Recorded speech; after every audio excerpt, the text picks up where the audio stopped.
Welcome back, everyone, to the LPL Winter Split 2025, and we are here with an absolute giga banger. I'm Mazel. I'm joined by Rude Dude, and we're gonna have a little bit of fun tonight. Rude, you ready for it? Absolutely. We got a lot of fun last time we saw IG playing. That was an absolutely incredible series versus Top, and now we get to see them versus what could be a very exciting roster on NIP as well. So yeah, I'm all here for it. Yeah, a little bit of maybe a supervillain coming in to stop all the super team plans. We'll talk about that a little bit later as we go down it. But we've had an incredible week of action here. We're coming down to the end of the second week, which is actually incredible to me that we're already this far into it. It is now, though, a little bit of a highlight of what this season is looking like so far, what this format is looking like, because we are getting down to the first matchups being played throughout all the groups, and this is a single round robin for group stage where we have best of 5, full fearless, top 2 teams make it to the next stage, bottom 2 teams are out until spring. Yeah, and we are looking more specifically at Group D today. We've got IG versus NIP, which are 2 of the 3 teams that we've yet to see play that haven't played at all, and starting to get a feel for where they're going to end out in this group. Obviously, earlier on in the week, we saw RNG able to beat FPX in a 3-1, so where either of these 2 teams end up today could be very indicative based on how this group will plan out. It's so tight-knit, especially when you don't have that many games to play. Yeah. And it's just a lot of pressure at each one of those best of 5s. I know we've been not maybe getting as many upsets as per usual, but the TT upset in Group C maybe upsetting that one a little bit. I know this group was maybe called a little bit of the group of life, but maybe we'll see if it actually ends up being so, because, we'll see. So for these groups, or for these 2 teams that we've seen play, or are going to see play, I should say, there are expected favourites coming out of the group as well. So that's something that we should be looking at. Even if we, at the end of this week, right, at the end of today, one of these 2 teams isn't going to be in the top 2, it might not be how the table finishes.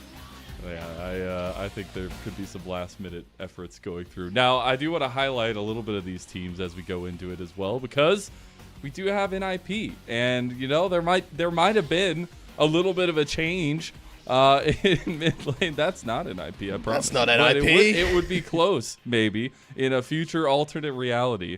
We'll hopefully have the NIP roster coming up here. But it is going to be Shanji, Aki, Doinb, Leave, and PP God.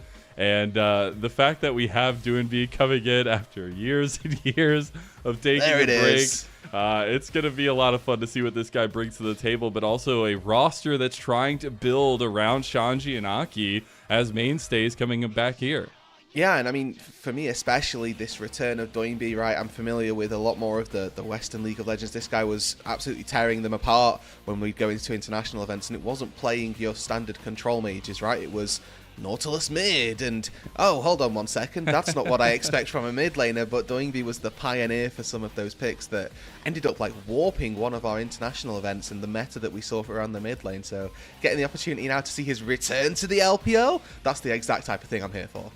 Oh yeah, I'm here for it. And the fact that he just serendipitously comes into the group that Rookie is in, the back and forth nature of their relationship, and especially some of the back and forth nature of some of the series these guys have had at the highest level. It's going to be a lot of fun. And speaking of Rookie, and speaking of Invictus Gaming, they are a team of superstars. They have come in and they have said, we are not going to do development anymore. We're going to get some of the biggest names possible. So hopefully we'll have that IG graphic coming up with all the roster names. But it is the Shy, Jeje, Rookie, Gala, and Mako.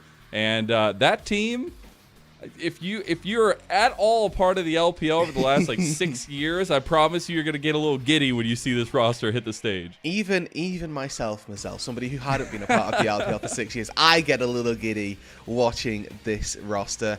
I mean, Gala, for one, as an AD player myself, is just so much of a highlight that we get to look forward to, and something that is genuinely very exciting. His Kai'Sa needs no introduction. Even the Shy and Rookie, I think, have been just 2 really big names to come out of the LPL as well. And then Mako has been one of the top performing supports, if not the top performing support in the LPL for as long as I can remember having seen the LPL teams playing. I am just so excited for the Mako JJ reunion. It feels like a long time coming. They were like one of the most potent duos on the Rift, controlling the map. It's a lot of fun. I was a little sad to see Mako leave Jackie Love's side because I thought that combo was so deadly. But we'll see if Gala and Mako can actually become something of legend as well. Now, I wanted to set the stage because it's so funny in the offseason. Everybody was like, LPL's doomed. Nobody loves LPL anymore. Nothing. We have no big names, no rookies that are making splashes, nothing. IG said, hold on, wait a minute. Let me get Tony Stark on the phone. Let me get these guys in here because we got the damn Avengers in the LPL now. And they have said, no, we need people to love this league. We're going to get all the players that every single person around the world loves, and we're going to put them together and have them on a super team for the LPL. And I know if you're thinking of the Demacia Cup performances, like, I don't know, man, this doesn't look like an Avengers level team. Well, I got to tell you right now, it's gonna be a slow burn, but it's going to be a good burn. And I think these guys have a lot in the tank on what they can bring, and especially that fandom that is so important in the LPL. These guys will bring so many eyes to the table. So just as the Avengers do across the world, I think it's important to highlight IG's superstarness and the fact that they have gone in a different direction as an organization. And maybe speaking of a little bit of a different direction, we have those clips here for Rookie that I want to go ahead and highlight because he is Thor. He's the god of thunder. He shoots lightning from his hands, but he's also had a little bit of trouble with the man across from him here. As we take a look back all the way to 2022, this was a great play from Rookie, and maybe not foreshadowing the end that came to be, but this is a throwback to when Doinb and when Rookie went at it in LNG versus V5, and you get to see some of the nature that we still see to this day from Rookie in terms of his bodyguarding on the Silas, and then we cut to Demacia Cup here, Rude Dude, where we saw a little bit more action from Rookie. Yeah, I mean, the overwhelming force that Rookie has been for so long is something that I think every single team needs to take into account. And then obviously, like you mentioned, we've got the power that he provides still to this day. We saw some of it in the Demacia Cup as well, where he's able to just dive through tier 2 turrets on the top side. And IG as a whole really looking like a team that should be making waves, making those splashes. It's a complete change for how they normally build out those rosters, and is a new composition of players that, like you say, should be taking the LPL by storm. Still working as a unit as well. You can see their team play something that they're really looking to emphasize, just making sure they've got everybody at the right position down on this bot side of the Rift at this time. And then their almost early exit, it feels like, from Demacia Cup might have been a little bit unrewarded, felt a little bit unexpected. When you look at who they were playing against, maybe you get that expectation and sort of realize that, okay, they were certainly struggling for a good reason. Yeah, I think there is some hallmarks of this team. I think the Shy is still getting caught in the side lane, which is definitely not something I would say after taking a long break. You think maybe you work on those kinds of things, but we'll see if this team can really find its function, because it is a fun team to watch. Even if those stars don't end up being superstars, right? It is a fun team to watch and something that's going to make people want to pay attention. But I'm paying attention now to the last second change. You already saw him on the roster graphic, but we have Dr. Doom in Doinb. Maybe Dr. Doinb coming in here. Doinb. And shout out to Kelsey Moser for the edits on both these graphics. But imagine you're sitting there as a super team. You're getting ready to go. You're like, oh, this season's easy. Wait, who is it? Oh, it's NIP. It's FPX. RH. Oh, yeah, it's easy. We're out of here. Light work. Then Doinb comes in 2 weeks before the start of the season, and he's just like, here I am, baby. And if you remember, I foreshadowed it earlier, Doinb was a massive reason why V5 and Rookie fell in that 2022 run. The 2022 run of V5 that was so potent.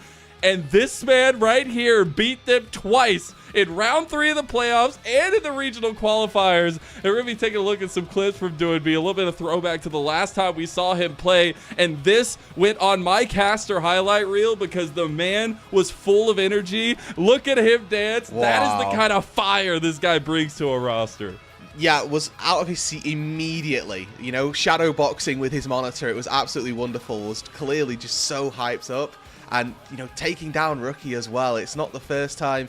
We'll have to see whether it might have been the last time, though, because he's obviously coming in with a full roster of players that we're expecting maybe be a little bit weaker on the board.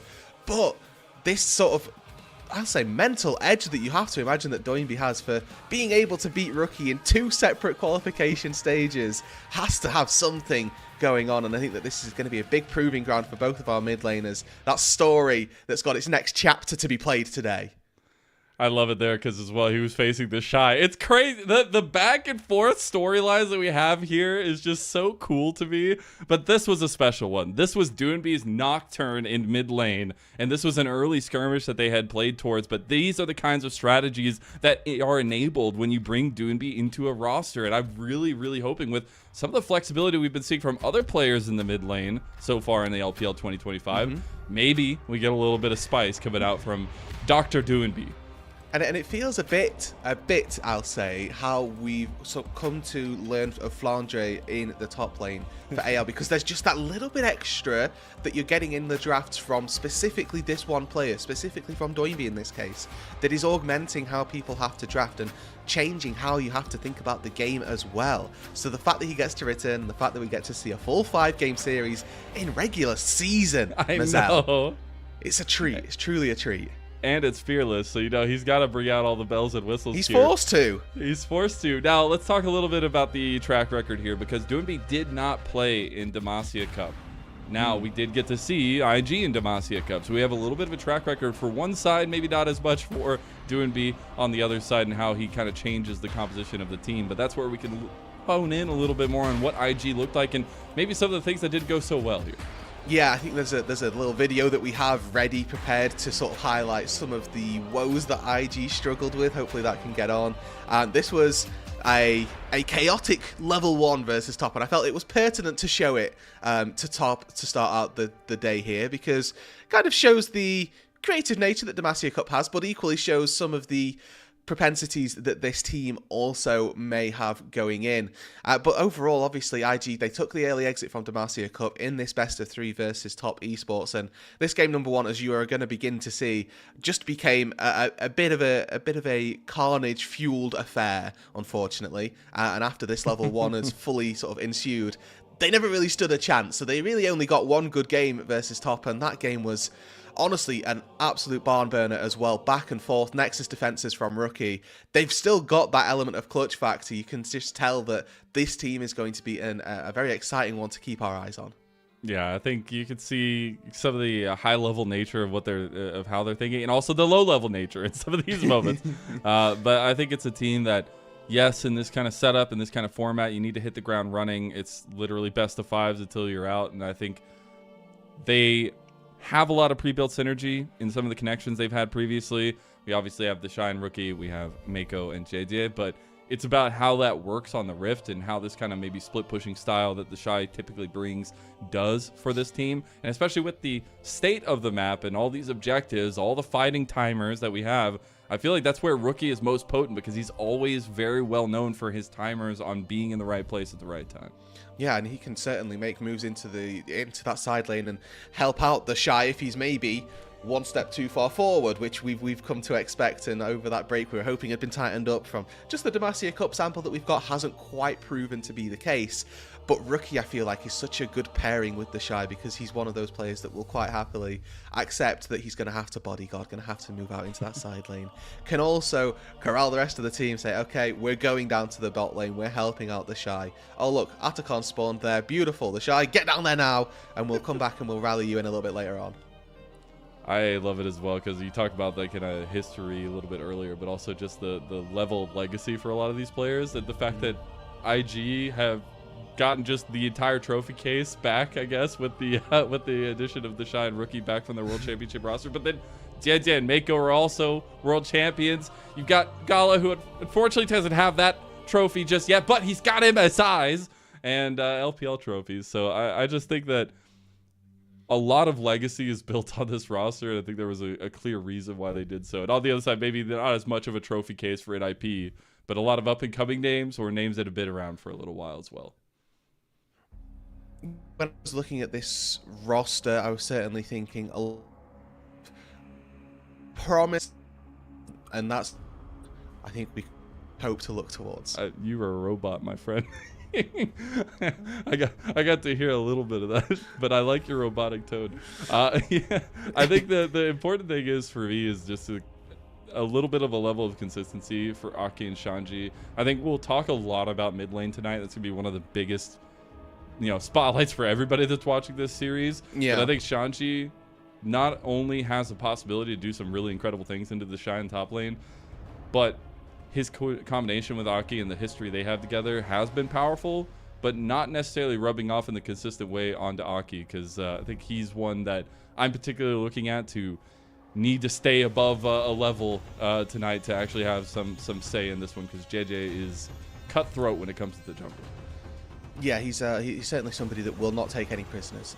There's a third place that we sort of can see the bar telling me I can't speak. I'm so dull.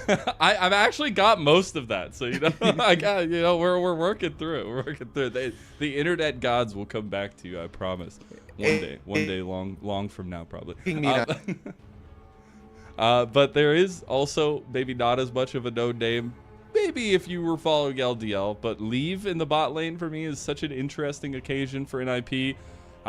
Maybe the bit of a rough track record in what we've seen from Leave so far in the LPL. He was an incredibly lauded ADC from EDG Youth, but unfortunately a little bit of drama, a little bit of nastiness came through in their first split, and they had a little bit of trouble there, and now we see Leave kind of bouncing around a little bit.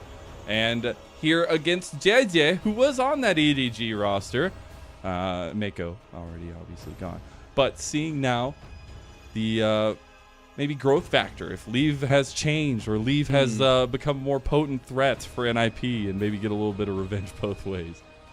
Yeah, there is that little bit of team smart. It's walkout time, Lennon. It is walkout time. We are headed to the arena. Should be in Shenzhen for NIP, as that is their home arena. And we see the legendary team, the super team, the Avengers of the LPL. It is Invictus Gaming with the Shy, JJ, Rookie, Gala, and Mako. A lot riding on these guys' shoulders. A lot of fun to be had, I'm sure.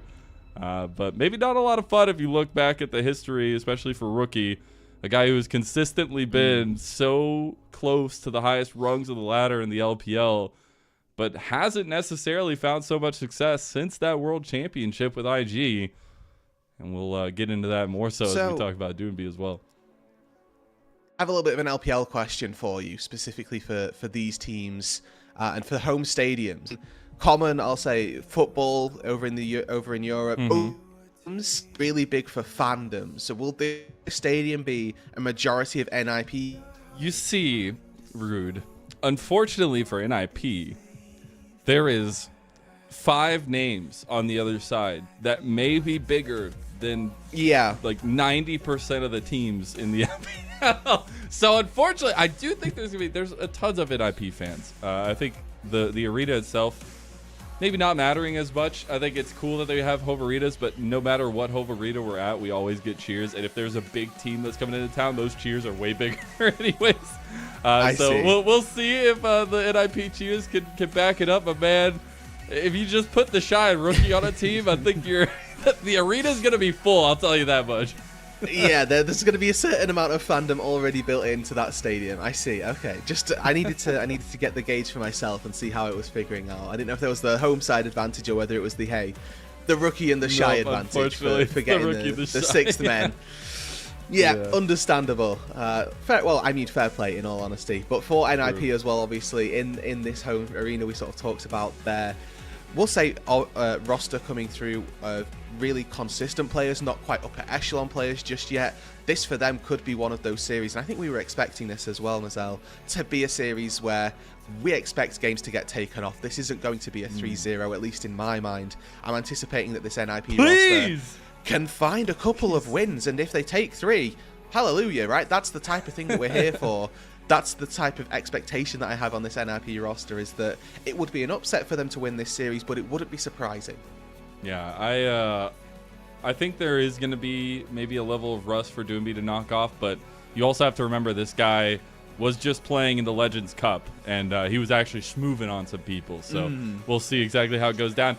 It is not going to be the rookie Doinb 1v1 that I wanted, but it is the rookie versus Shanji 1v1, which is so funny. I just love that the mid laners are like, please give me a piece of it. Like, it can't be top laners all the time. Although it would have been pretty cool to see the Shanji go at it. We do have some bans. This is the 1v1 side select setup that we have new in the LPL format. If you win here, you get side select on where you want to start in the best of 5. Okay, so Lennon, I don't know if you caught our show yesterday, but Yanni and I actually discussed what our 1v1 champions would be. I said Cassiopeia, and now it's been banned. And I thought I was trolling with Cassiopeia, to be honest. But I feel like Cassiopeia is great in 1v1. The Kled? He just insta-locks. He say, I'm not waiting for your hovers, rookie. I'm just locking in something that I know. Look at him. He's having so much fun.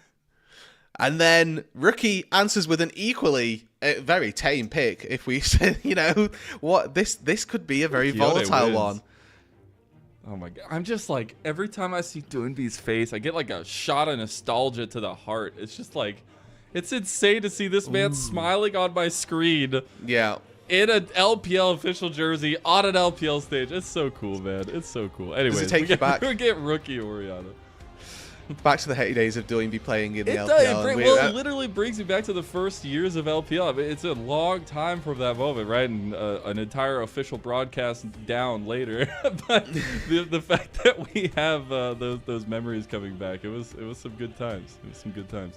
Absolutely. So we got Orianna versus Kled for our 1v1. Rookie versus Shanji. It's a mid laner versus a top laner, which is, you know, feels fitting for the champions that they've ended up picking for themselves. Like Orianna's not going to have fun. Not if he gets all in. It's very hit or miss. If that Q lands, the Ori's going to get a not too fun time. If the Q misses, the Ori probably going to feel pretty good. And that's probably how this matchup lives and dies. Hey, I think it's going to be a little bit contested. I just love that we're getting a Shanji Kled to start it off, a little bit of spice in the 1v1. Because I've been talking every time I've been on, like the separation of what the 1v1 means. You have the background, the coaches saying, you know, it's important blue side, even though in the last couple days it's been red side a little bit dominant. Blue side is still important in the meta that we have, so getting side select is important, but a lot of these players just want to flex on people, which I'm here for all day. Yeah, I mean, I think the reason that it's become red side dominance might have been due to the one-sided nature of our matchups, but this, especially in this team, already going in. Well, you talked about it all in. Why not just go straight in for it? Bone plating on Rookie means that the trade isn't too easy for Shanji, and obviously any melee versus range, you have to consider the exit damage you're going to take, dissonance, and attack used by Rookie, and we're going again.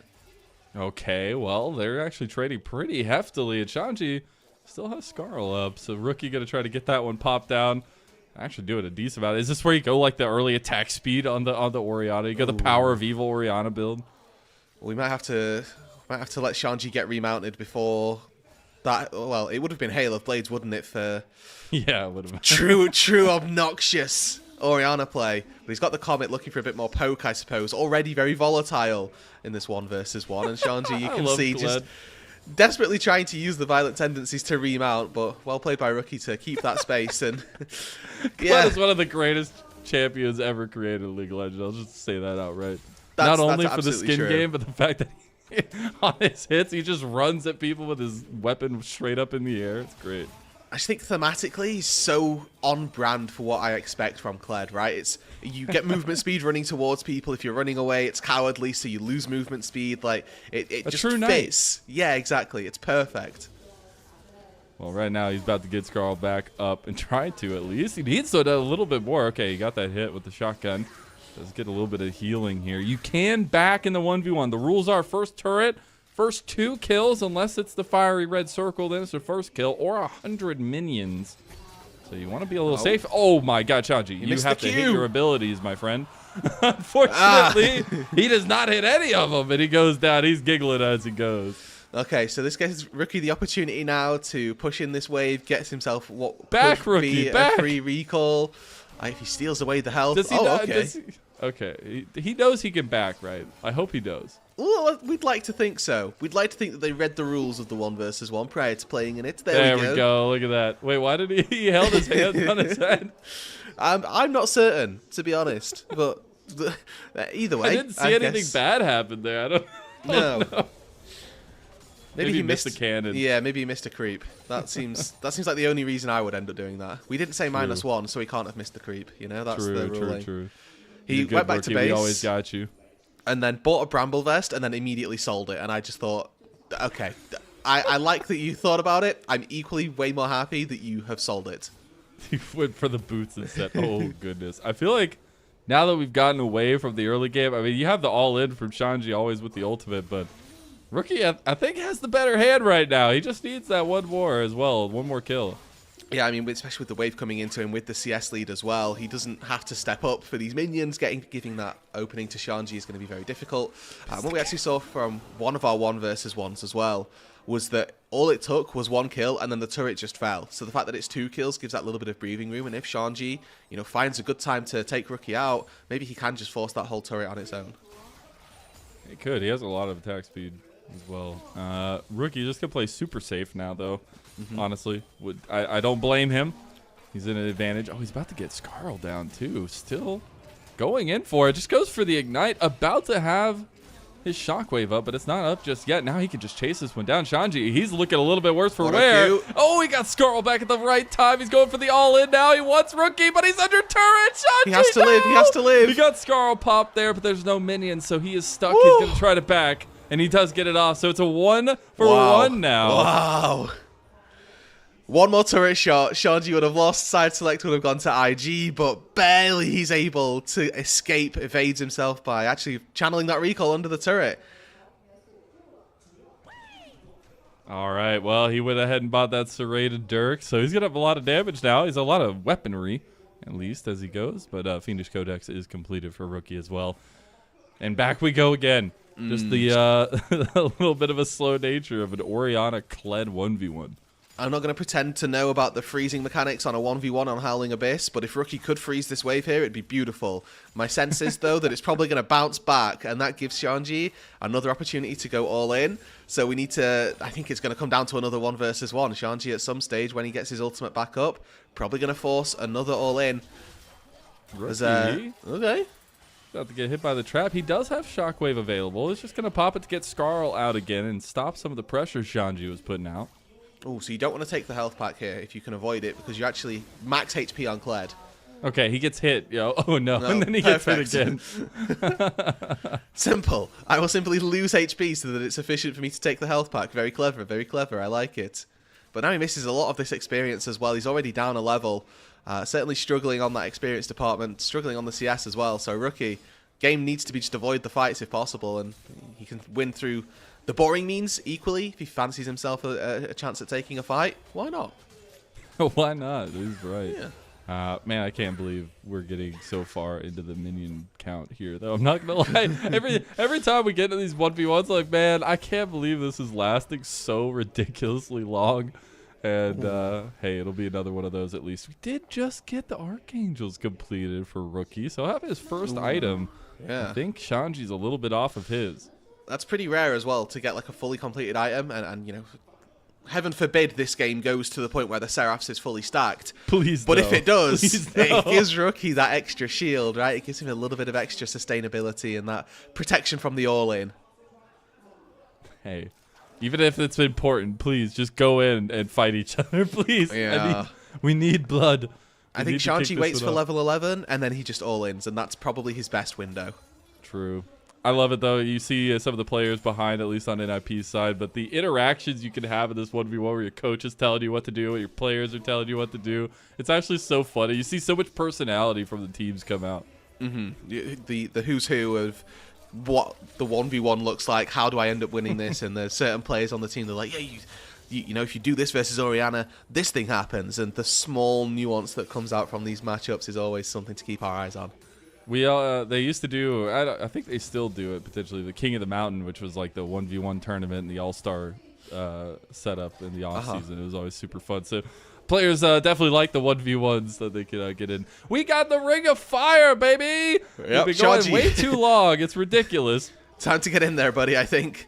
You gotta go. You have to do something. Or you could die to the fire, I guess. He's got the all-in. He's gonna look for something at some point. And the circle's getting real low. Maybe he feels, I was going to say, maybe he feels like he can out-tank the fire. But the shockwave immediately gets Skarl. Rookie's just putting work on his Sanji. He's trying to get Skarl back up, but it'll be too little too late. And a Rookie and IG will win side select for the best of 5. A close attempt there. But not really. Boring, man. Rookie finished about 60% HP, was absolutely fine in the end phase there. Really solid performance from the IG mid laner, getting that little leg up, getting the 1v1, feeling comfortable, and a little bit of practice time for the Orianna as well. True, I guess. You know, you can be playing mages in mid lane against Doinb. Oh, man. It's always fun that we get to start off with the 1v1s, even though it takes a little bit of time. But you get the players interacting and stuff. It's always a good time. Now, what does IG do with side select is the biggest question here, because I feel like it has to be blue side, but maybe not leaning towards some counter picks, maybe looking at later games and things like that, because loser of each game gets to choose the side that they want to be on. So if they can maybe get some power picks in game number 1 on this blue side and try to go for counter picks in game 2.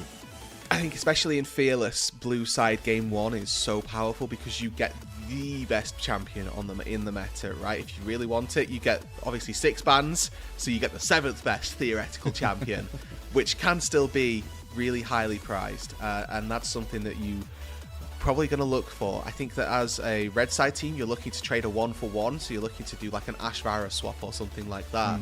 The idea of blue side is that you get the best Z tier pick that is available.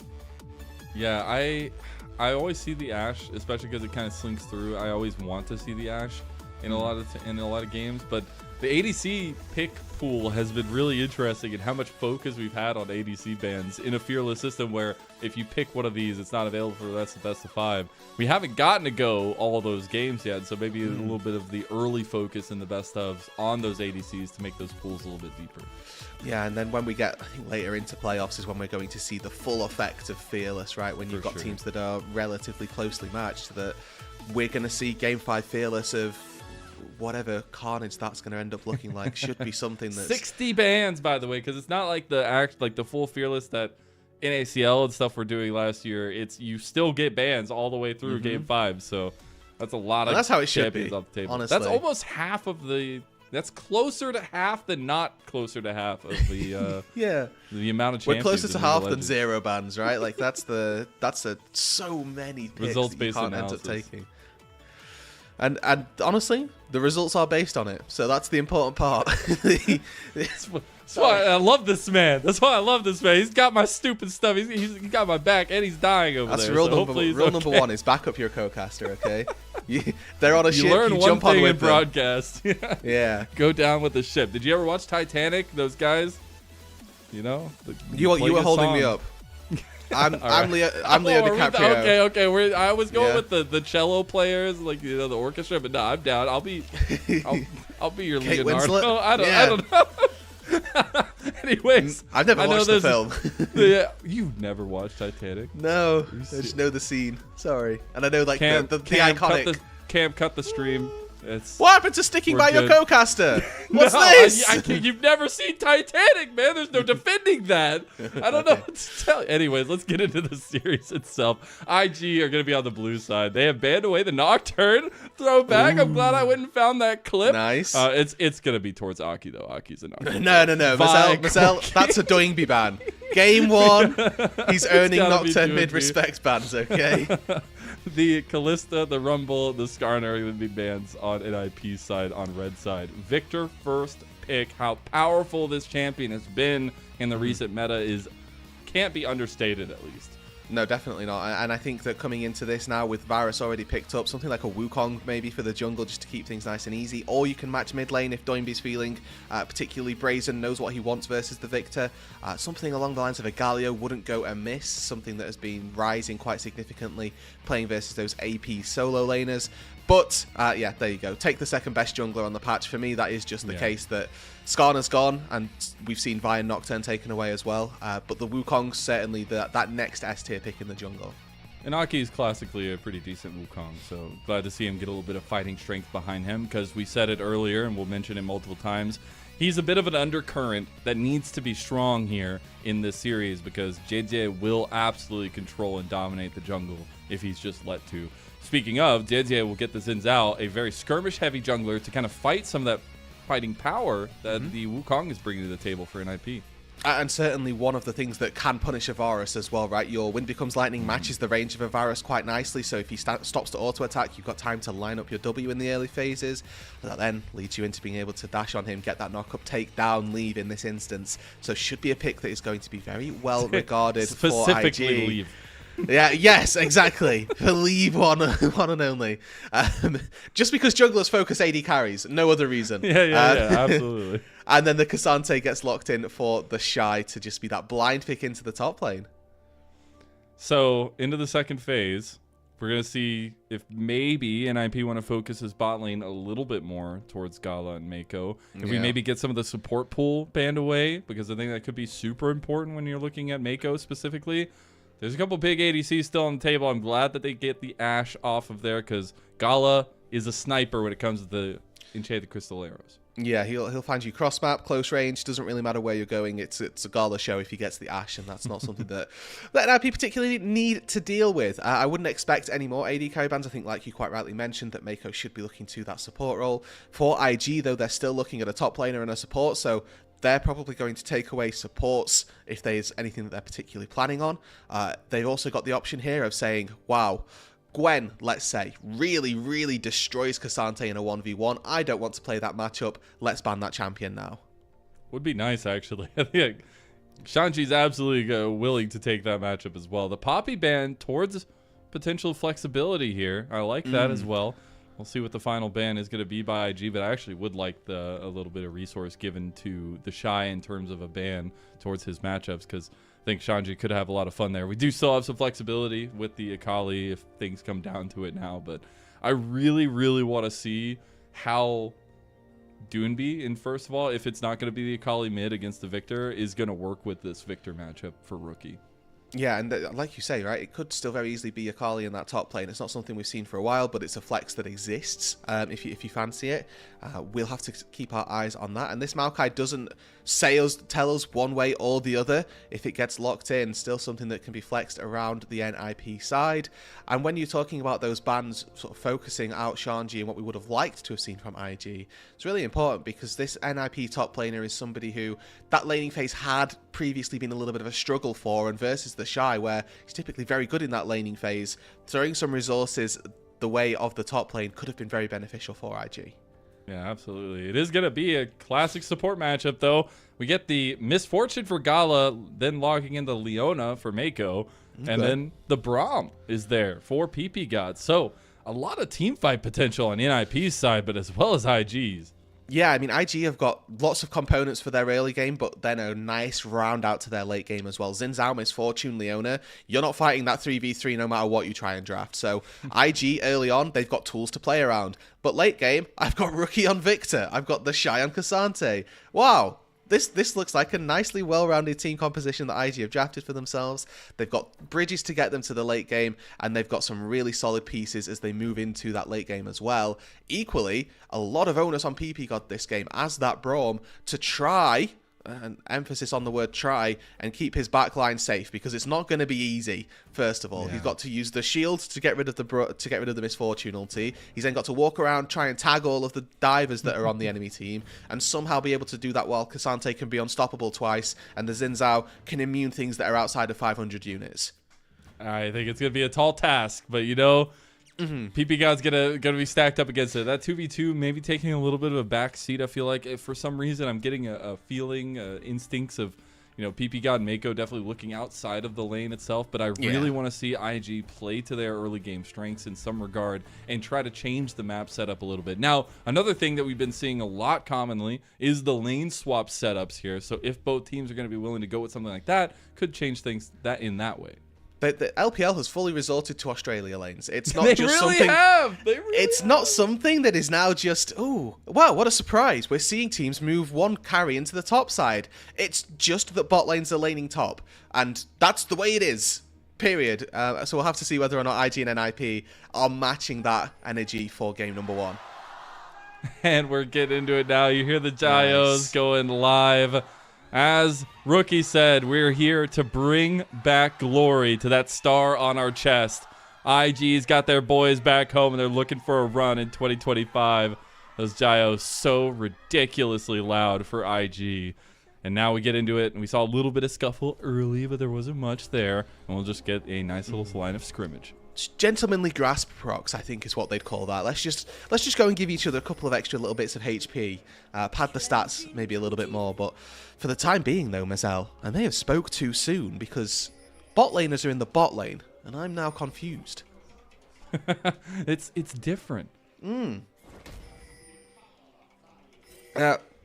Not something that we've seen for a little bit of time, but I'm not against it, and I quite like the idea of Varus Braum versus this Leona Misfortune matchup, to be honest. Okay. Varus has a little bit of extra range versus the Misfortune early on, so an opportunity for spacing there. If the Leona tries to engage, Braum has a really good way of keeping her locked up. So really nice to see that they're willing to buy into this 2 versus 2, and as you can already see, looking to put a little bit of pressure down in it. They are at least trying to keep them off that wave. Level 2 in this lane, oh so important.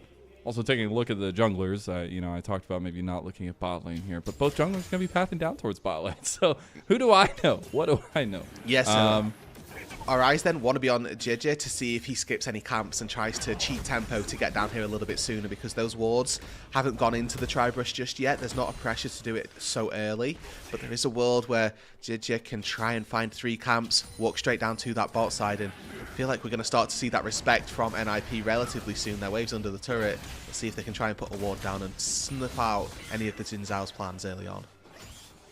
Aki gladly spotted transitioning towards this bot side as well.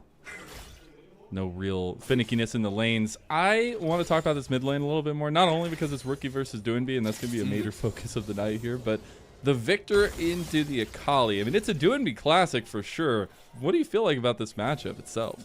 This feels like a quintessential Akali versus Mage mid lane, where you have to struggle for the early phases. Once you reach level 6, you feel pretty confident and you can start to begin the zoning of the enemy control mage, where you've got that all-in presence. Victor, such a champion that relies on being able to catch out immobile targets, right, with his gravity well, with the Chaos Storm. Akali has 3 different dashes that she can use, so getting out of them tends to be relatively easy, and it means that getting damage down on the Akali for Rookie can be pretty difficult, and it augments your build almost if you're building for this 1 versus 1 to be a lot more burst oriented than those DPS items. So things like Blackfire Torch, not as prevalent because they're built on consistently applying damage, whereas if we go for something like the Ludens, it can be quick, snappy, and able to do that damage before Doinb is actually dashing out of anything. Yeah, it's always a back and forth nature in any matchup, feels like, for Akali, but especially in these matchups as well. Also, our producer Camcom just let me know, and a huge downtime moment here. We have hit our follower goal of 12,000 followers on Twitch. A huge shout out to everyone that's been coming by the stream, that's been enjoying our unofficial coverage of the LPL. It is a pleasure to do this, and thank you all for loving what we're doing, because we love it too. Thank you so much. This is a joy now that we're getting to bring this to so many people, and welcome to all of our new faces, all of our new followers. The project getting brought to you by a load of passionate fans as well. And now we get to follow those passionate fans into a passionate match and get to deliver a little bit of the storylines here, because after a little bit of the smoke clear, after the reset came through, this might be the first time that we didn't get any action on the first clear of jungle, which I'm a little sad about. Oh, but here we go. They've got us on bot lane. They're looking for the concussive blow. Oh, goodness. Look away and you miss it. That concussive blows combo at the piercing arrow. Get first blood for NIP. Perfect from Leave. Cleanses the stun from Mako, snaps an auto attack onto Gala, and procs the blight stacks with a rapid fire Q before Gala uses flash or cleanse. The split second reactions from Leave there, netting first blood, and we can see now why NIP was so willing to opt into this 2 versus 2. See, the replay starts out with this slow, and again, credit to PP God, looks for it, cleanse on the auto attack, and then it's auto for the stun into the piercing arrow. exceptional play from the bot lane. We talked about it earlier. This guy was lauded as a prospect coming out of the EDG youth system, but never got his legs under him.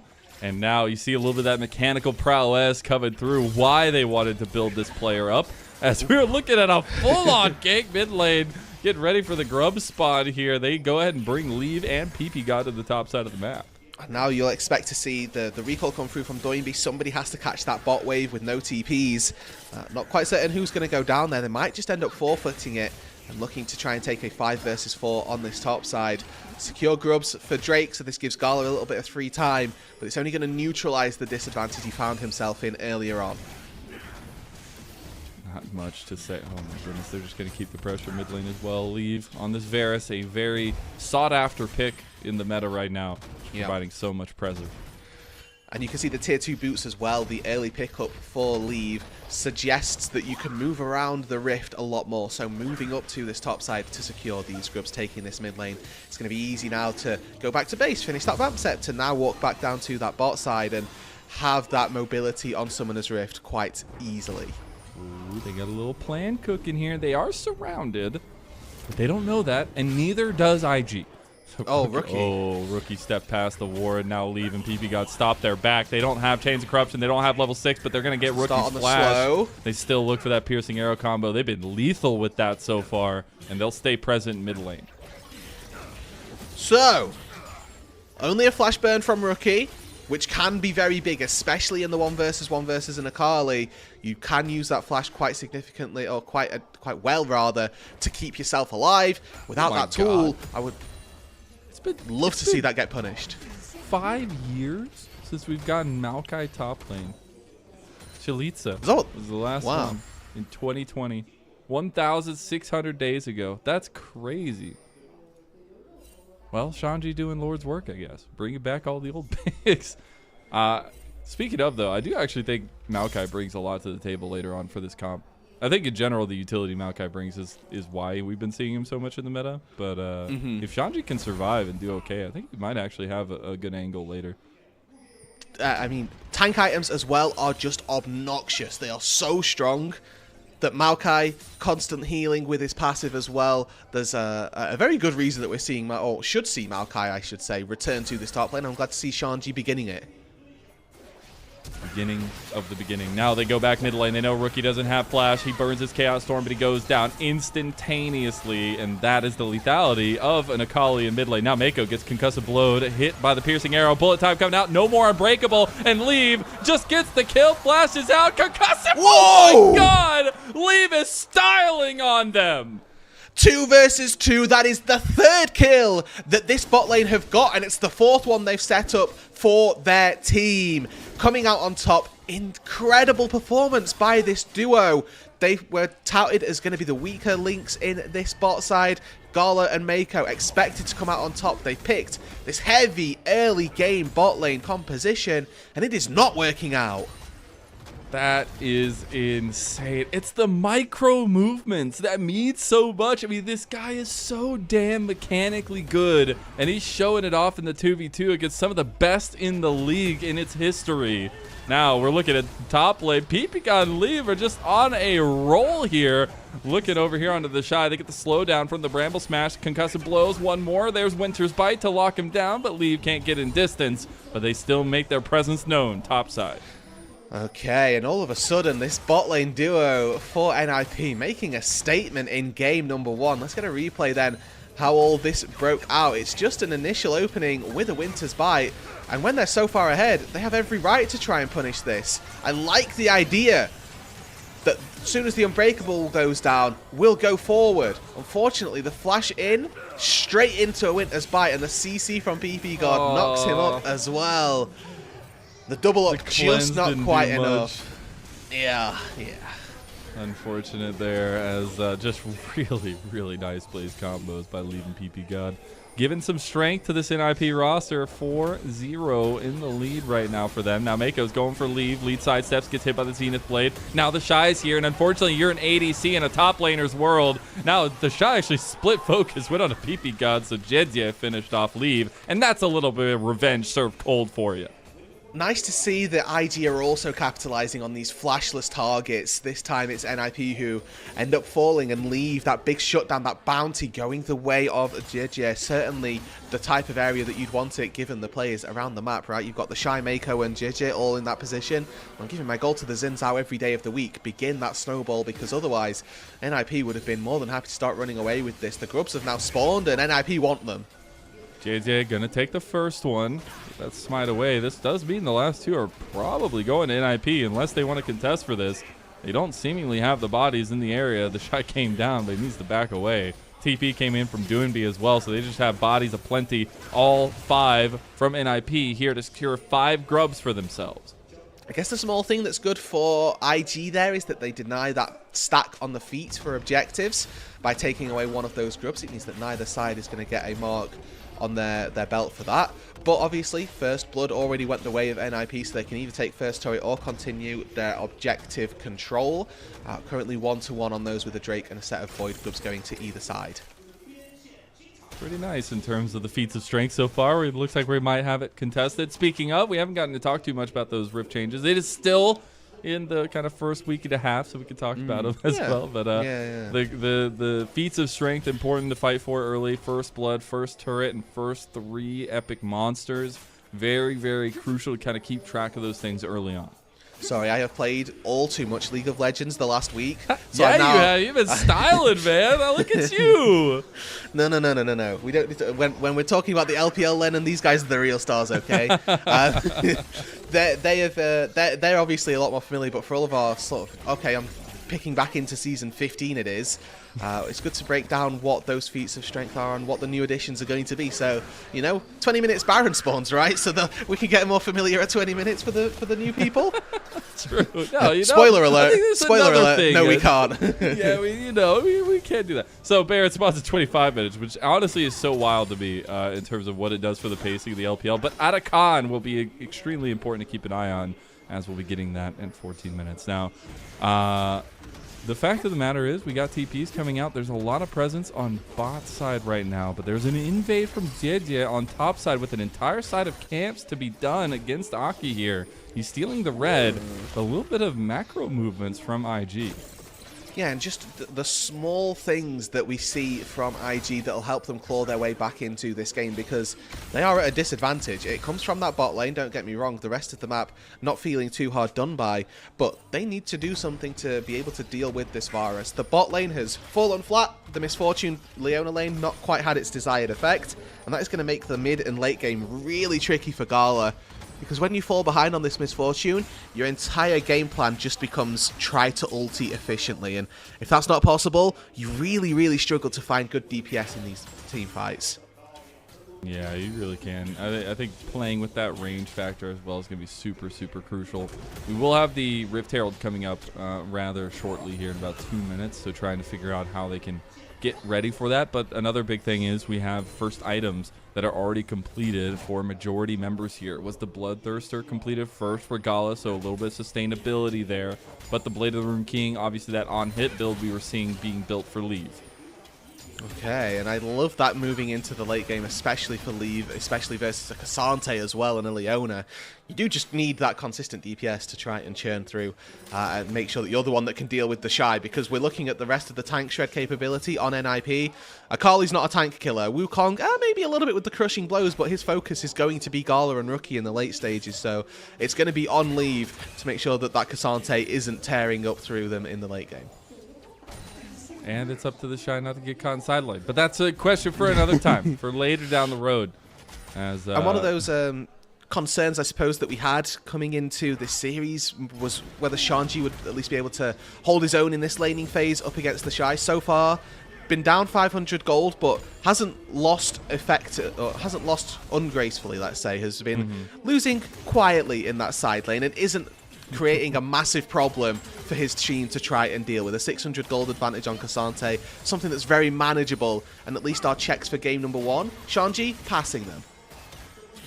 I'm perfectly okay with that as well. A guy that has had some serious strengths in the LPL, not only bringing finicky picks, but for that OMG roster being such an anchor for them all those years ago. Now on NIP, trying to be the same on the Maokai.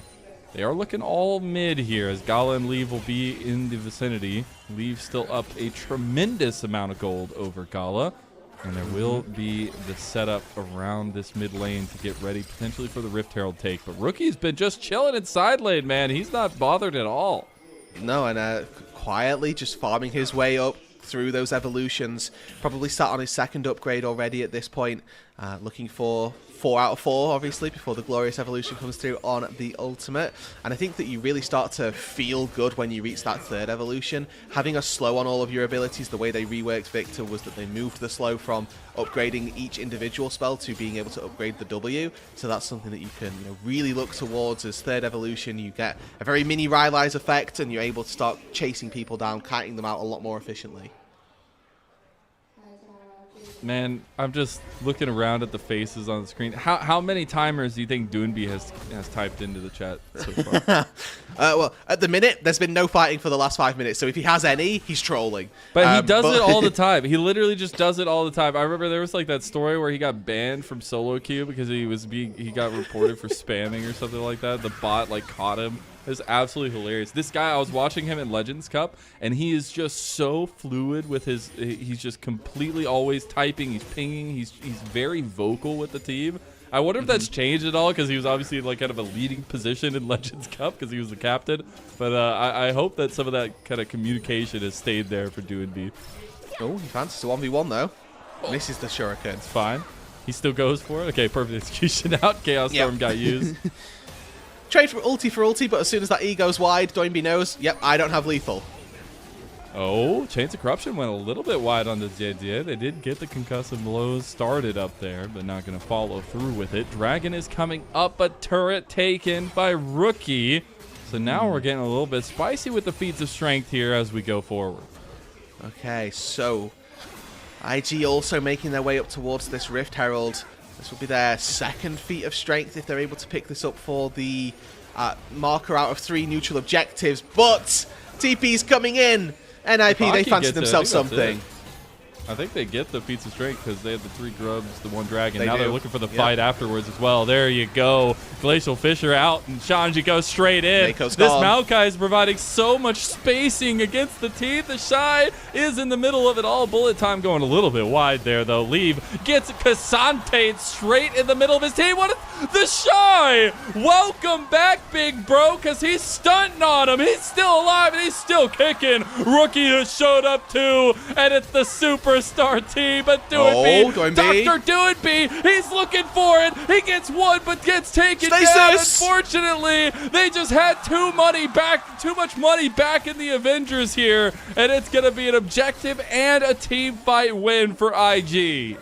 The triple carry threat from IG reigns supreme. The Shy, by so much time on this Rift Herald, barely going down in the end. They're forcing Doinb in, commits his life and ends up falling. IG come away with 4 kills. They come away with the Herald.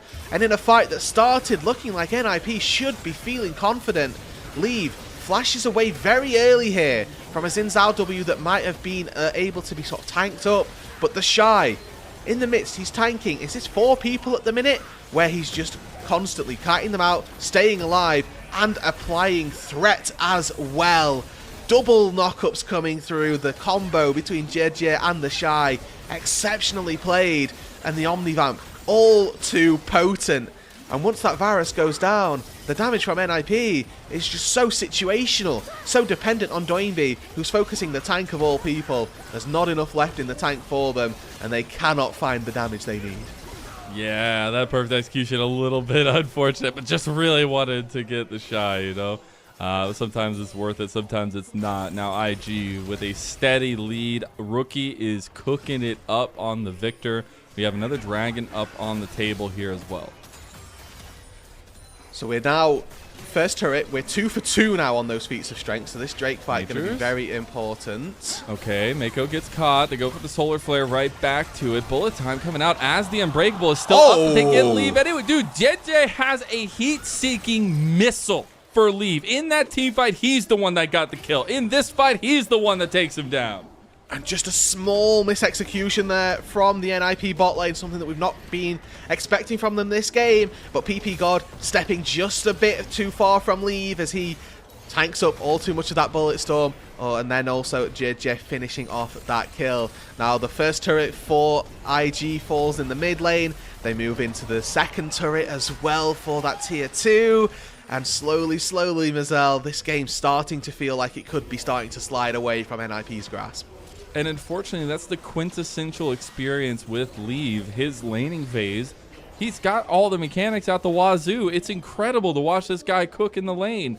But then some of the decisions, some of the pathing, some of the moments outside of lane have come back to bite him, and why he hasn't been able to find stable ground to stand on since coming back into the LPL. Now, we do have IG with a significant gold advantage coming back out onto the map. Rookie has second item. Everybody has second item except for Mako. And Dragon is up and available. They're looking to go down here. There's some pings from Aki to try to contest.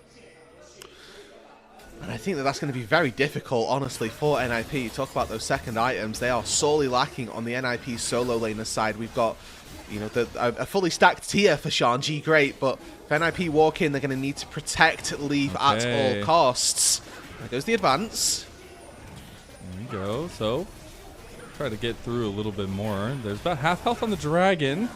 Now JJ was actually looking for a win come lightning. Look at Rookie! He's a little bit too far, but he goes golden while the Chaos Storm is there, so he is just untouched while they are just burning down the team.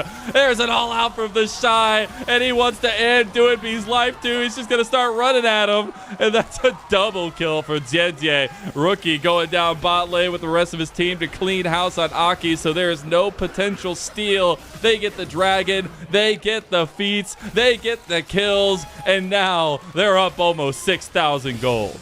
Yeah, caught between a 4-man and a glorious evolution. Leave really stood no chance at trying to make his way out of that one, and NIP starting to crumble. IG just collapse beautifully on that fight. And before Leave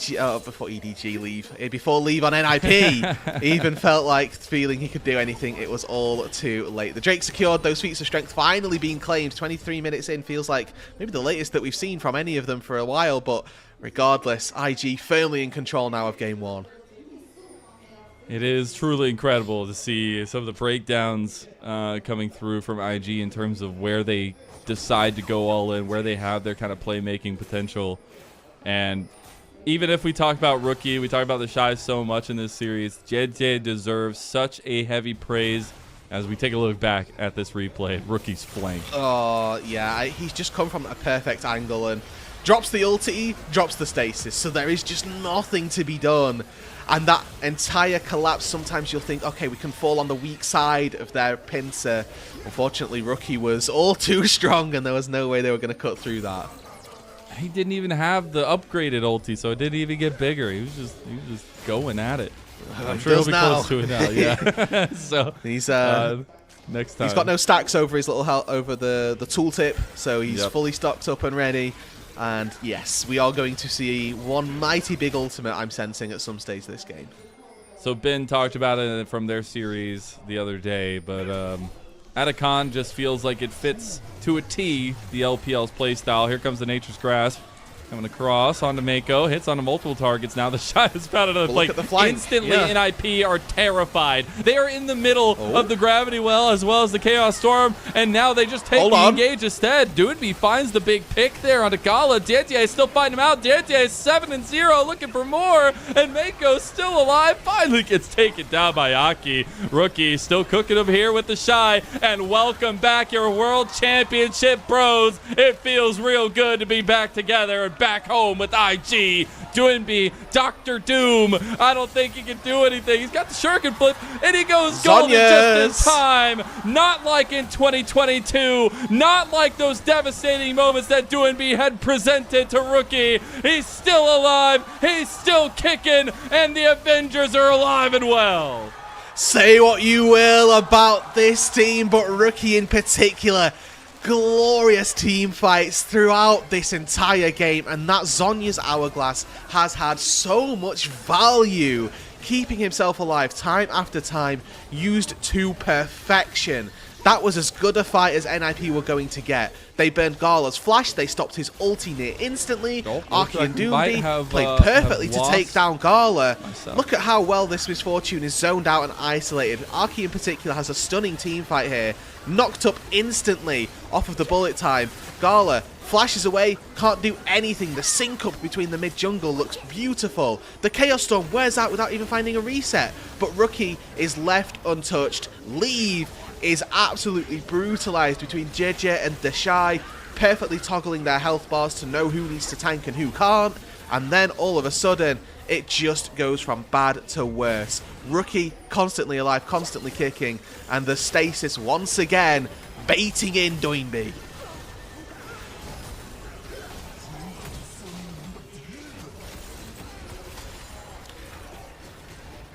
Root up once more. Able to get away now with this Otacon buff. IG moving into this top side. I'm not sure if we've lost Mazel. I'm going to do my best to coax us through these, what could very well be closing moments, as IG now with this fake death, the faux Guardian Angel, should be looking to dive as best as possible, take all the objectives that they can. They don't need the Baron to break open this base, and any fight will be a good one. Shanji calls the fight. They go forward, but nothing yet to be found as Doinb, again, just weaving a little bit here. That chain of corruption, not going to root up anybody other than JJ. Little bits of poke from Rookie coming through. Eyes need to be on Leave as that DPS threat. Doinb as that backline access. Ulti comes through. Leave now focused, taken down by the bullet time. And the rest of the team follow through incredibly. Rookie untouched. Gala untouched. And IG are just running through the base. They have taken down the top inhibitor turret. They have taken down 3 of NIP. And whilst Doinb and Shanji are trying as they might, they just do not have enough in the tank. 4-4-0 and the inhibitor turret under fire. IG break open their base and should be sure to take home the game. In fact, call it off. Doinb enough of a presence, but they barely make it in. Lennon, welcome back. I'm back. I think I'm back at least. Discord's being real weird, and I think my internet's dying. But I'm back, and I see that not many things have changed, and now they're about a 10,000 gold lead up for IG. So, you know what, Lennon? You can have the honors of the replay here, as they basically just had fake death. They had that Atacon buff. Yeah. That's exactly what I was talking about. Like, Bid was saying that it's just so powerful, especially when you're in an advantageous position. You just take it and you take the fight no matter what, because especially with the TP setups, you literally can come right back to the fight and you were only worth 100 gold. It is so devastatingly powerful, and it just propels a lead that you already got into even more. Yeah. No, exactly. I mean, that fight was a very good use of Otacon, I will say. That's the type of thing that you're looking for, where you can just throw your life away if you're getting the enemy down as well, because your death timer is 5 seconds. Theirs is at this stage in the game.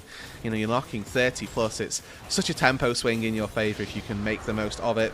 Gala sort of walk of shames his way over to the Dragon, as he was the only person that got withdrawn, I think is the term that they use in the League client. So he, you know, got taken down, had to walk back from the base, and decided that he'll spend his time doing the Dragon, whilst the rest of IG focus their attention toward this top side and towards the Baron. It's hard to press into this jungle, though, I will say. Even with the saplings, even with some of the wards, as soon as they want to turn on you, they can. And that Baron doesn't last very long with Gala and Didier at the helm. See if Haki wants to find an angle here. Rookie's just going to press off Shanji. Pops the gravity well, though, so won't have that CC available. The Shy, though, he's looking for an angle. That big chains of corruption, but it's the Shy blocking the rest of the team. Here comes TP. They go straight in. Doinb is looking to make miracles happen. He goes for Gala. He's got 1. He's looking for 2. JJ still alive. He wants to try to go. Goes back in. Shuts him down. Sit down, my son, and go back to the Legends Cup, he says. As PP God run down by the Shy will get the flash over the wall, and Leave and PP God will just succumb to the glorious evolution. Give this man a team and he will give you a game. JJ in that fight, playing beautifully on the edge of the Xin Zhao's limits. Goes back in and takes down the duo. Aki Doinb, who'd been doing so well to take out this backline. They could not manage off that front, and the Xin Zhao reigns supreme.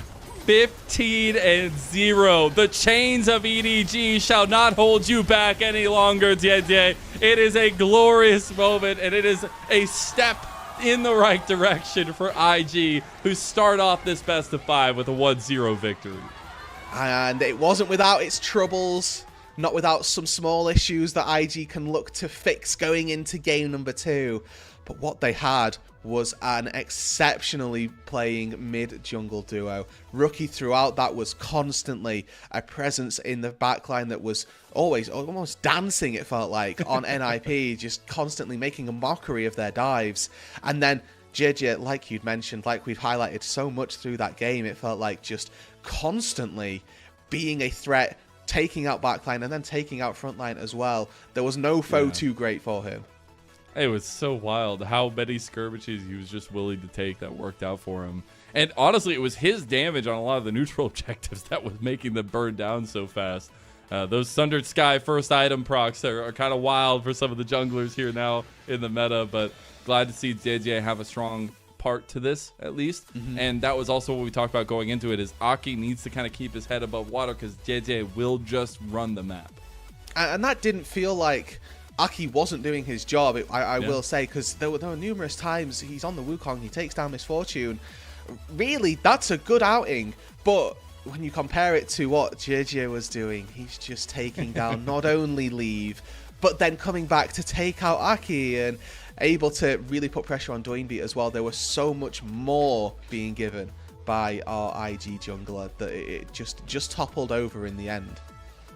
And I think Leave will be wanting that one back a little bit. The only time we're going to see Varus in this series, it looked so good to start off, literally 4-0. But unfortunately not able to turn things around. So trying to figure out what can work for NIP is super important. I would love to maybe see a little bit more team play oriented style coming out from Doinb and trying to get something synergistic with Aki and the rest of the team. I think I did really like the Akali though. I mean, he was showing off some of the mechanics that we know I love from Doinb, but I hope to see a little bit more cleanliness when it comes to that kind of mid-game setup for them. Yeah, because we reached that mid-game phase where we're saying, okay, the Akali can start to run over the Victor now, and that didn't really happen, right? We got to see one attempted side lane play that was a slight flubbed execution from Doinb, and then after that, nothing really ever again. So maybe that was just because he felt like he couldn't fight, or a myriad of other reasons, but something to be looked at for IG in particular, or for NIP, excuse me, in particular, as they move into game number 2. One of the unsung heroes, I feel like, for that game was probably the Shy, because we didn't see him die on a side lane, which means that those... Thank you. That those concerns maybe coming into the split, maybe starting to get a little bit addressed, but also playing the Cassante in the front line exceptionally well, was constantly tanking up as literally as much as he could, and I don't think there were too many deaths in there either, so it's playing the resource of your health as best as possible without actually falling. And that's why I love the transition from Demacia Cup into the regular season. We get a little taste of what these teams can look like. It's usually very freshly put together, and then we get to see them a couple weeks later, a little bit more scrim practice. I mean, when we know the schedule is ridiculous for those scrims for LPL players, and here we get a little bit more of a well-oiled machine for IG. And it was very evident that they knew what they wanted from the draft. I think Blue Side obviously provides you a lot of strengths, but being able to use those strengths efficiently is so important. And that damage is a little ridiculous, gotta say, for Rookie. Yeah, I mean, like, more than double Doinb's damage, and almost more than double everybody else on the NIP roster as well. Leave only barely coming close to half. And that was... I honestly, for the first 15 minutes, felt like there was a chance for NIP, but then after that, you can sort of see that gold graph very easily starting to sway one way. I see a bunch of zeros on their side. That's just not normal. And they got 1 dragon and 5 grubs, and that was it besides the kills. That is actually insane, and shows, to me, giving a little bit of a track record of what kind of dominance JJ usually brings to a team in terms of that objective style. Because this is a guy that does have really good sense of, you know, timings for objectives, but as well as control of the priority of lanes and things like that. And his combination with Rookie is going to be something to be very sought after in 2025. Absolutely, and I think that one of these statistics that actually really speaks to me is actually the kill participation, just pound for pound.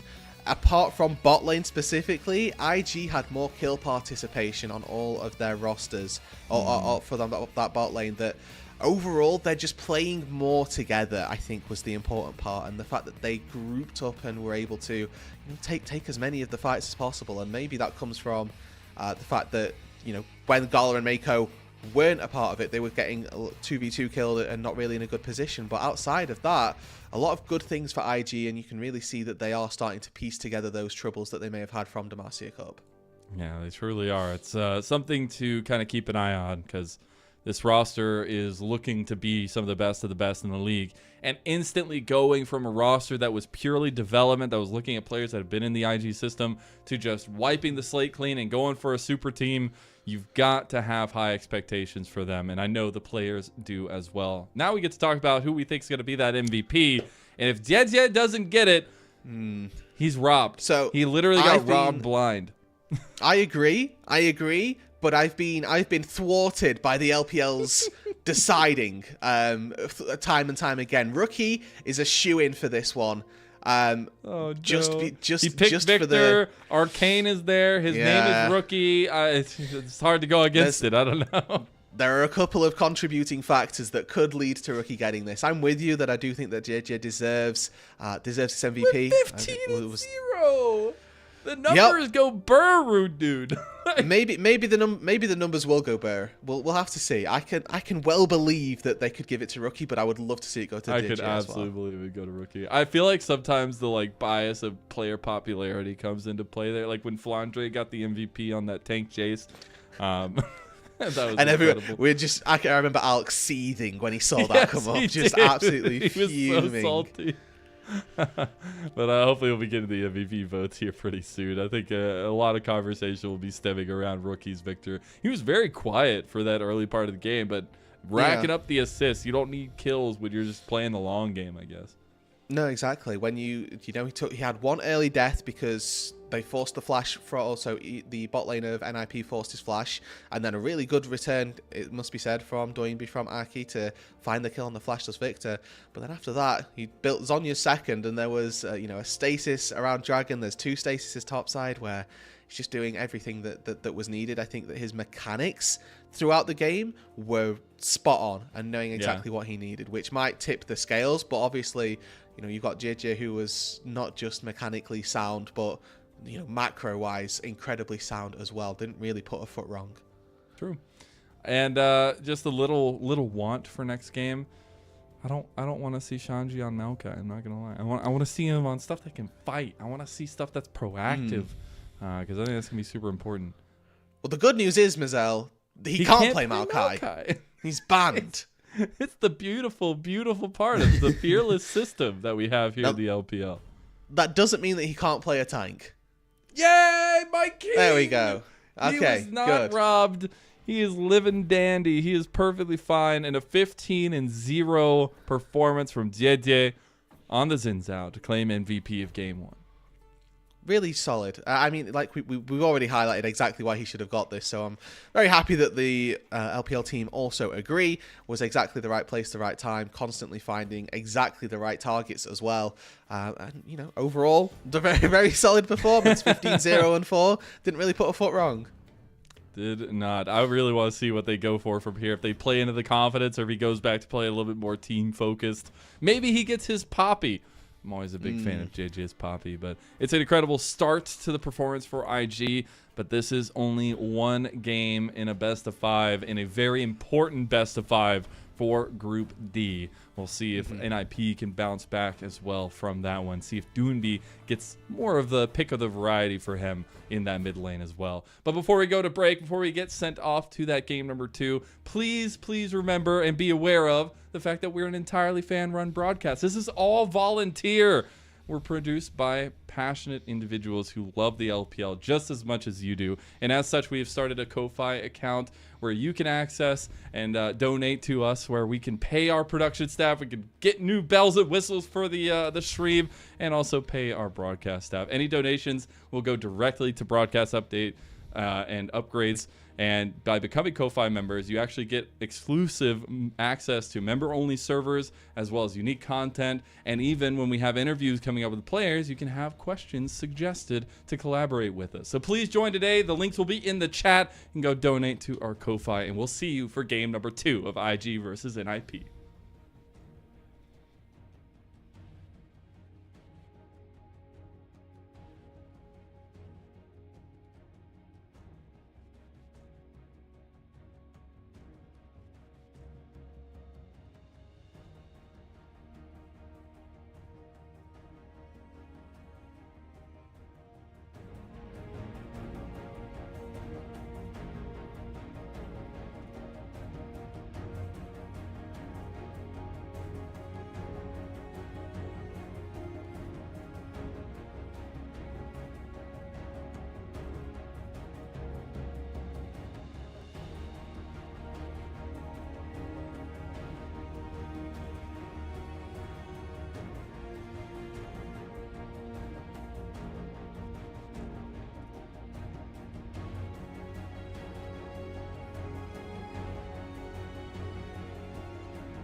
Welcome back, everyone, to LPL Winter 2025. I'm Mazel. I'm joined by Rude Dude and IG, the super team, the Avengers, if you will, have taken the lead in this best of 5, 1-0, off the back of an incredible Jie 15-0 Xin Zhao performance.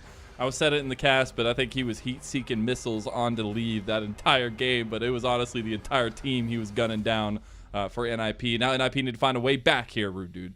Absolutely, and it does go back a little bit to what we sort of highlighted in the draft, is that Xin Zhao very good at taking down immobile AD carries, and yes, he was heat-seeking on to leave, but he expanded that, he extrapolated that into being so much more present around the rest of the Rift as well. Immediately into pick and ban for game number 2. Your picks and ban, or your bans rather, don't look too different, it's worth saying, as IG now get to move themselves over to the red side, get to see what those adaptations do become. Counter pick for the Shy. I wouldn't expect to have been saying that in 2025. Let's go, baby. Where the time is cyclical. If you need a representation of time being cyclical, it's IG playing in 2025 LPL. So we have the Callista, the Nocturne, the Aurora ban, rather, and the Rumble, Skarner, the Corki ban. First pick of the Jace, which we all know is just going to be a tank Jace setup here, which honestly, I don't mind. It's Ashe as the response by IG. So it's good news and bad news for you here, Mazel, because you asked for Shanji to be on something that had a little bit more playmaking potential, and on first glance, it looks like that's what we've got for Shanji, but actually, he's going to go for the exact same build as he did on the Maokai. So we'll see how it ends up playing out for Shanji and whether or not he can be a little bit more present. Jace. I like it. Because it might not need the most mechanical skill, but it's crazy that there's no response to this pick. Like, I just think that's so ridiculously cool that there is a pick that you literally just cannot do anything about in like 99% of cases. We'll see if that changes here. Maybe the Shy has the crazy counter pick that's going to make it work. But I also personally like the follow-up to the Jace, the Zyra Jhin. It can go bot lane, and it's a very potent 2v2. It is. I would err on the side of this being an Arky Zyra. I think that Zyra support is probably punishable, I think is the lightest term to put it. But what I really love is that they've picked Zyra when they know that the enemy can't pick Misfortune. Now, first of all, Misfortune, they see the Ashe, but also it's Fearless draft. Misfortune's been played. 0% chance of Misfortune coming in to ruin your day at all. But with this already, you've got such a good teamfight setup as well, and this takes a little bit of the pressure off of Leave as well, playing the Jhin.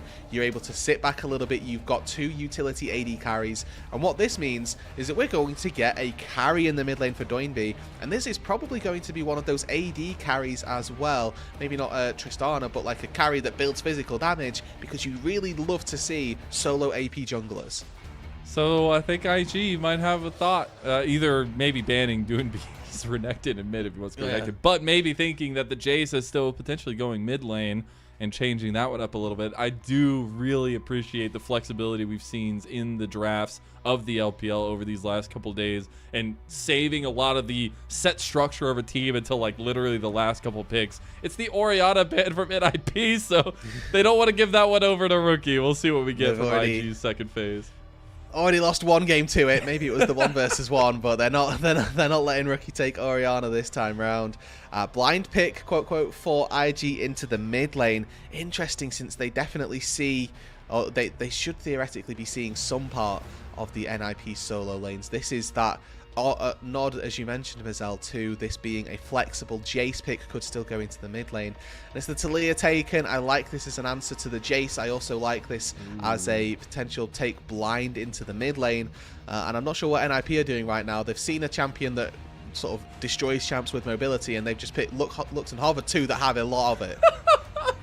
All right, whatever, man. I'm here for it. What's funny also is Taliyah was actually meta back in 2022 whenever they went at each other in the LNG V5 days. So kind of funny bringing it back for Rookie here. Give a little bit of punishment to Doinb, but it is going to be the Ambessa Nautilus as the double lock-in for NIP to finish off this Game 2 draft.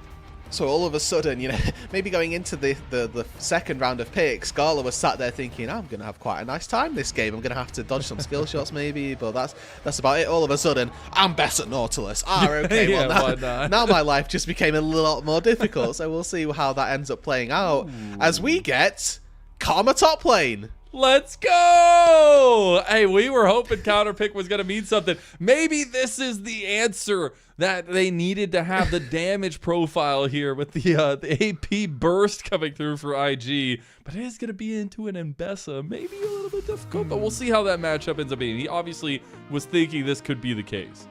Yeah, I guess that the theory here is that NIP can theoretically flex Ambessa to mid lane as well, but when you're playing Ambessa versus Talia, you probably don't want to do that.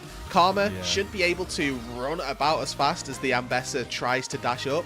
I think the Ambessa probably still has the advantage there, but what you've got is a root on the Karma as well, so you should be able to lock her down, run away real quick, and then maybe try and get back in. I'm curious about the Karma's build path here. It could very easily be something of the ilk of, okay, we'll go tier Fimbulwinter into full tank like we see from Jace's, but equally could be tier and maybe a Fimbulwinter, but then into things like Seraphs or into not Seraphs but supportive items, let's say, more so than anything else. So opting into a Moonstone or something to support the team might be what they look for as well. So a lot of options for this Karma this game. Well, we had all the relationships building up into this one. We have the recombination of the Shine rookie from that World Championship roster. We have JJ and Mako back together from that World Championship roster. We have PP God from the time that rookie was on V5. We have Shanji and Aki, the OMG legends, on the other side. All those relationships, those are all fine and dandy. It's great. It builds so much tension in the air. It's awesome. But a win is what you really need, because this is single round robin, best of 5, full fearless. And you have to win. Top 2 make it through to the next round. Bottom 2 are out of winter. And with 2 big name teams like this, every win matters. Every kind of bit of momentum matters. And I want to see NIP kick it back into form and find something going on. Because when Doinb joined this roster, everybody was so excited to see what this guy could bring to the table. And here in game 2, I want to see him light it up. Need to see just a little bit more from Doinb. Now, he's still opted into that grasp. He's still got that Doran shield to begin with. The Shy. Oh, no. The Shy. Oh, he's going to get caught. Deadly Flourish early. That's huge. That's a really bad start for Leave, but it's not going to be. Oh, I got it. First blood for NIP. I love that. Yeah, absolutely. Flash for first blood under the turret. That's the feat of strength notched off already.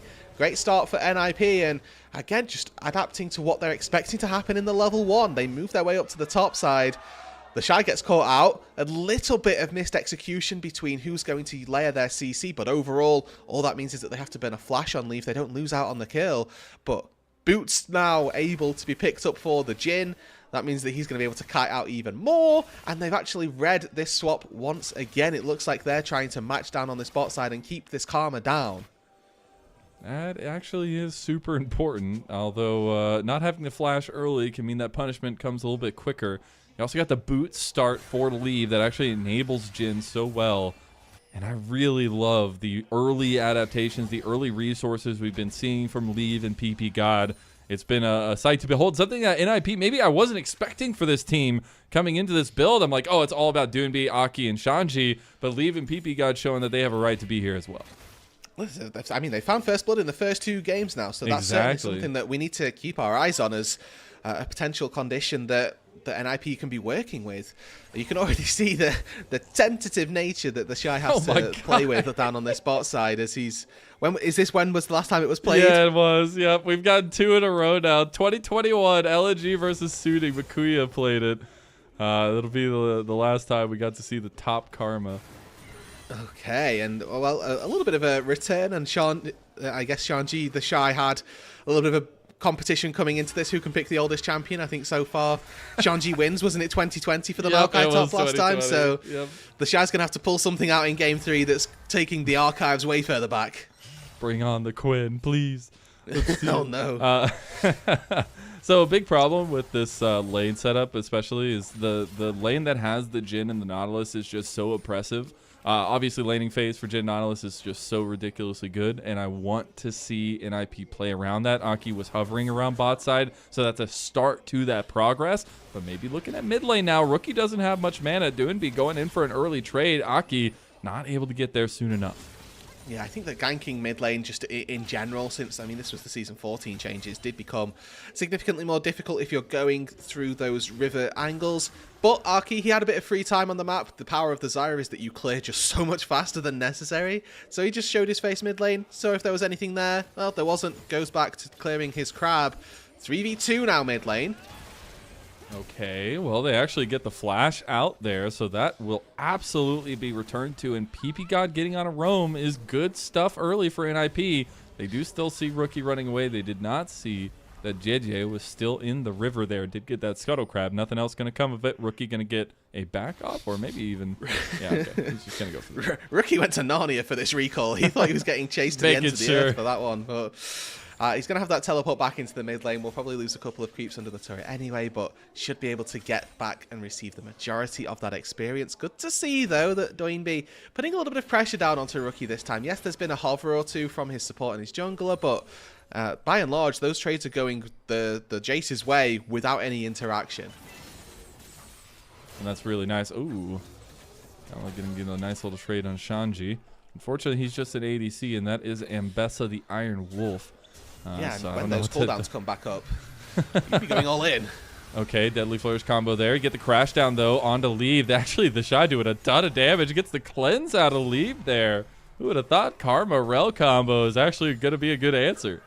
Well, apparently IG did, and they pieced together this one and decided that this is how we're going to manage the bot lane that NIP have drafted for themselves. You highlighted it perfectly, the potency that it's got. What I will say is that this is actually denying the Shy's grasp stacks quite significantly. Yeah. Normally up against an Ambessa, you'd probably be farming quite a lot.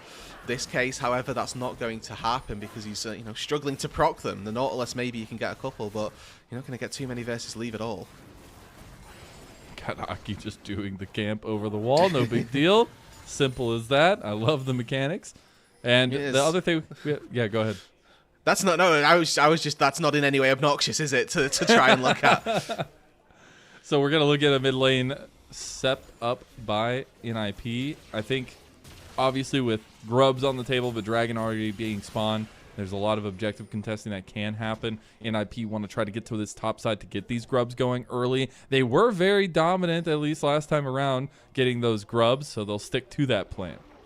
So NIP a little bit late on their initiation of this swap. Shanji would have liked to have caught that bot wave under the turret that's actually already died, so they're missing out on just a little bit of experience, but it's not something that they need to be too worried about. They've moved their Jhin up to that top side of the rift to try and secure some prio on the Herald. Gala might have to flash. Ooh, I think he was out of that one, but didn't want to get lollipopped. Oh, and Gala yeah. burning the flash, but now chasing down PP God. Gotta remember the approach Ignite. velocity. It's got to be pretty nice to chase him down, but they don't allow that as Leave get a nice trade back on Mako. Aki showing up as well. Does have the Strangle Thorns available. Dedye was taking Dragon that entire time, so it is the objective trade early. So there's going to be at least a couple of plates that go over here and a dive as well. Oh, Strangle Thorn sets it up like a red carpet of grass, and there you go. Gala is the only one left on top side, and plates going over. Doinb as well, just lurking nearby. Fancied a little bit of something extra, but isn't going to commit too hard for it. Doesn't want to miss out on too much in the mid lane, but 2 plates for NIP plus a kill. Continuation of their early game dominance, really seeping into game number 2 as well. This Leave PP God combo is kind of cooking, Rude Dude. I don't know. Gala gonna wait to deny the back from PP God. He realizes that he's angry. He's gonna smash that ward there. But man, I mean, that's 2 games in a row. We've seen Leave start off with a strong start, and that is what was expected when he was brought up to the starting roster for EDG. Is that, yeah, he would just be able to take these laning phases largely by storm, and I'm very happy to see that that has been what's happened. I mean, Gala as an AD carry, I feel like has been one of those players that we've expected to be a scaler more so than his laning dominance is what we've come to know Gala for. And, by all means, you can correct me if I'm wrong on that, but it feels like the Gala story was you can deliver in team fights, and that Jackie Love was one of those AD carries that we're expecting to really try and punish in the laning phase, and it seems like Leave sort of trying to fit that more Jackie Love ilk than other. It was so funny. That's why Gala was playing AP last year. Now Rookie under threat in mid lane. Will flash over the hook. But Gala was like one of the best Ziggs in the league last year and trying to stay away from the AD matchups, and it was really funny to me. But yeah, this is a guy that we all know his Kai'Sa plays. We all know his positioning strengths and especially the way he can play team fights. The Ashe may be a little bit more utilitarian from that, but his utilitarian nature with his Enchanted Crystal Arrow is still a sniper to be worried of. We'll see. Now we get back to what was initially supposed to happen in the Shy taking on Shanji and getting some of those grass stacks. Yeah, you can see already very early doors that the Shy has picked up a set of plated steel caps. Hook doesn't quite connect down on that bot side, and nor does the Deadly Flourish. But one of the concerning things is actually the experience differential in that top lane. The Shy level 6 and Shanji just now ticked over to level 8. So if there are any form of all-ins to come through, you know, those trades should be feeling very, very positive for Shanji. And NIP right now, they've got a lot of good pieces on the map that they can look to play around. They were able to find those first 3 grubs. They got first blood. They've also got decided XP advantage in that top lane and a gold lead in the bot lane. Lots of good things to work with so far. It's been consistent hovering from Aki over towards this bot lane, just playing towards Leave and PP God. You saw a little bit of rebuttal there from JJ going bot side. But honestly, I will say, Leave was very close to dying there if Gala thought that he was alone, because he was going to get slowed down. He was left all by himself in the bot lane. Luckily, nothing comes of it, and now we're going to get a readaptation of Force towards topside. Marcel, I'm going to need you to trust me right now, as I might need to hold this point as Aki shows his face topside on a ward, though. No, Don't look at the build paths. Don't look at the build paths of any of the players right now, and guess what item is in Doinb's inventory? I mean, I know there's got to be a tier. At least. There's a tier, right? Yeah, and then the first component that Giant he went spell. for.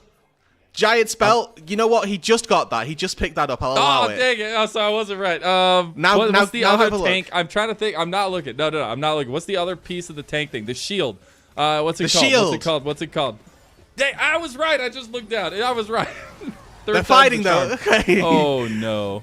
And you don't need a shield. You need a lot more than that, unfortunately, if you're JJ in that case. Really some nice pickup, though, from NIP, just sneaking around, making sure that they're getting themselves into a spot of bother, I suppose, more than anything.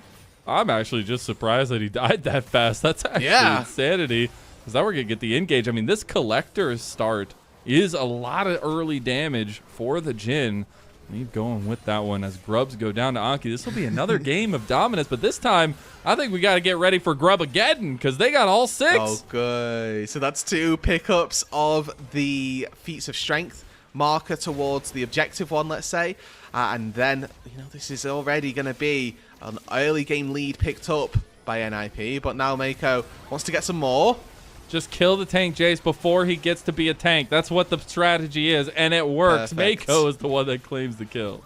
And the whole point that we played that game was to say this may well be Jace in the mid lane, but it's the same obnoxious tank Jace that you were hoping for to begin with. So we can rest happy at least a little bit as yourself to try and find the Jace still being a massive threat when it comes to that tankiness. I think this champion is very fun to watch just because it's so ridiculously broken. Now, we did get the Eclipse start there for Shanji, a typical start for the Ambessa, but I am wondering now that we're getting to another dragon if it's going to be of heavy importance for IG to contest this one or if they're just going to give away the feats of strength because it's already started and you have to try to get in here if you want to deny that one. It looks like it's probably just going to be forfeit. Aki takes this very, very quickly and without really any problems as well. And that is feats of strength picked up outside of that 1 kill picked up by Rookie down in the bot lane. Or not even by Rookie, by Mako down in the bot lane with the assistance of Rookie. This game going very, very favorably for NIP. The question now becomes what can they do to push the pace of this? Last time they had this lead, they struggled around a Rift Herald fight, but now they're looking down on this bot side. They actually get an engage onto Aki. They actually burn him down as well. The cease and assist locking him down. Got the Stranglethorn up, and there you go. Doinb gets his as Leave helps set him up. We're getting so close to a dive a little bit further on down there, and they did get one. Gala trying to get mid lane.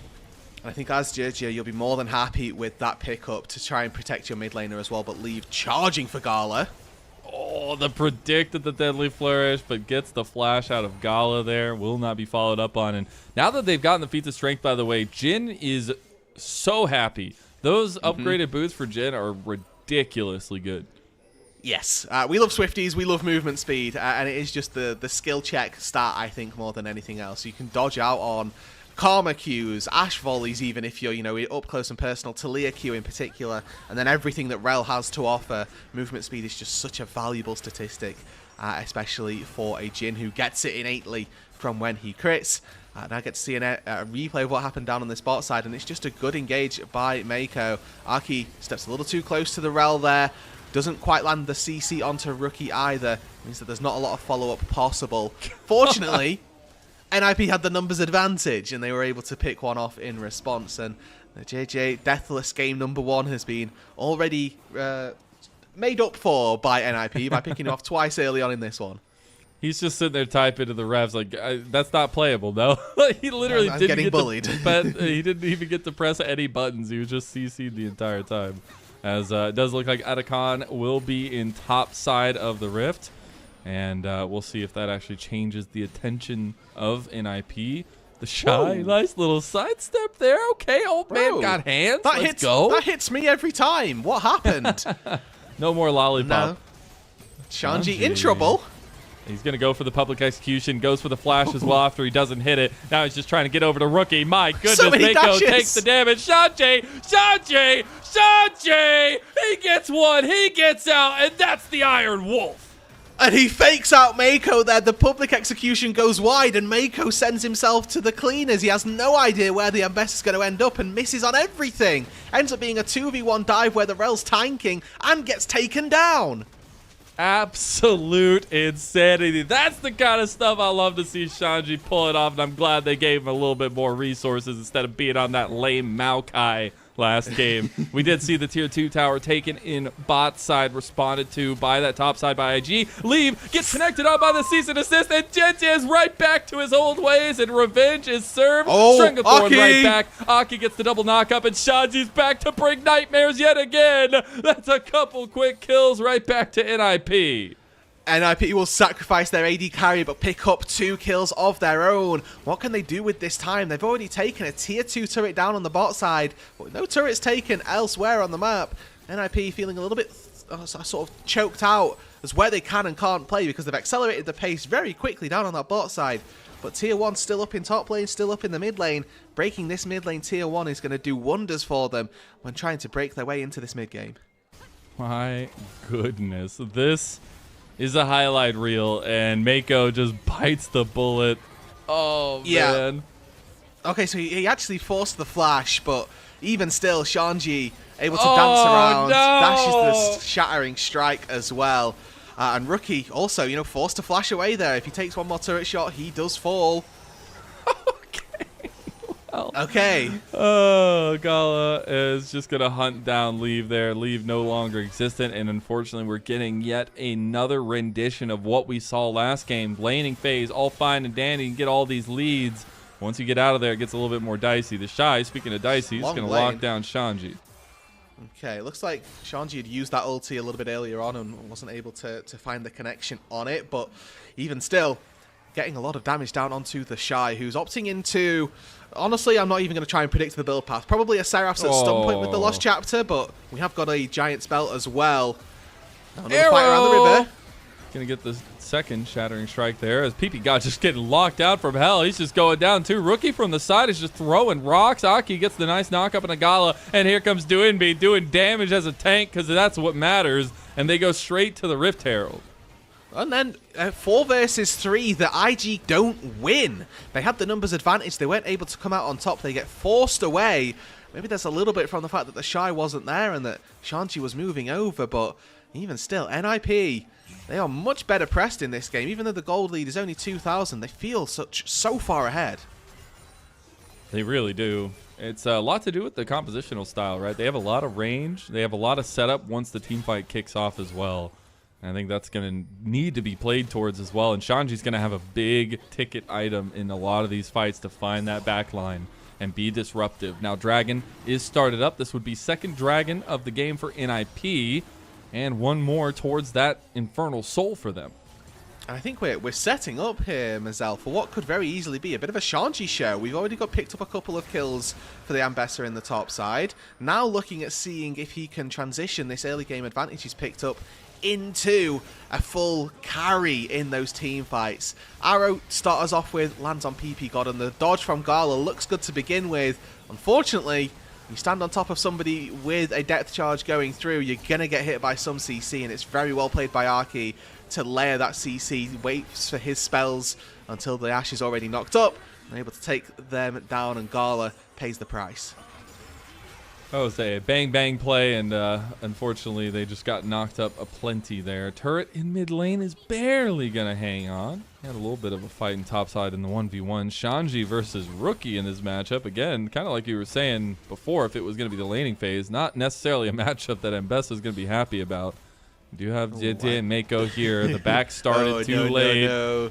Weaver's wall coming across. Gets the Magnet Storm over, and there you go. Seismically killed. Unless... No! Oh, he went back in. Okay, well, looked like he was going to be out, and maybe could have bought a little bit of time for his team to come down and collapse. It might still be the case, but no. The passive from Talia, Vi's Vault Breaker. Okay, they have enough tools to get out to safety. Maybe a little bit overzealous there from Shanji. Used the flash and got out to safety. And just as I tried to build him up to be one of the heroes for NIP in this game, he throws his life back. Yeah, that's maybe my bad. I do like, you're just in that intense moment. You just want to press all the buttons, Yeah. But I think he was maybe even going to die anyways in the end. But it's quite likely. Yeah, probably.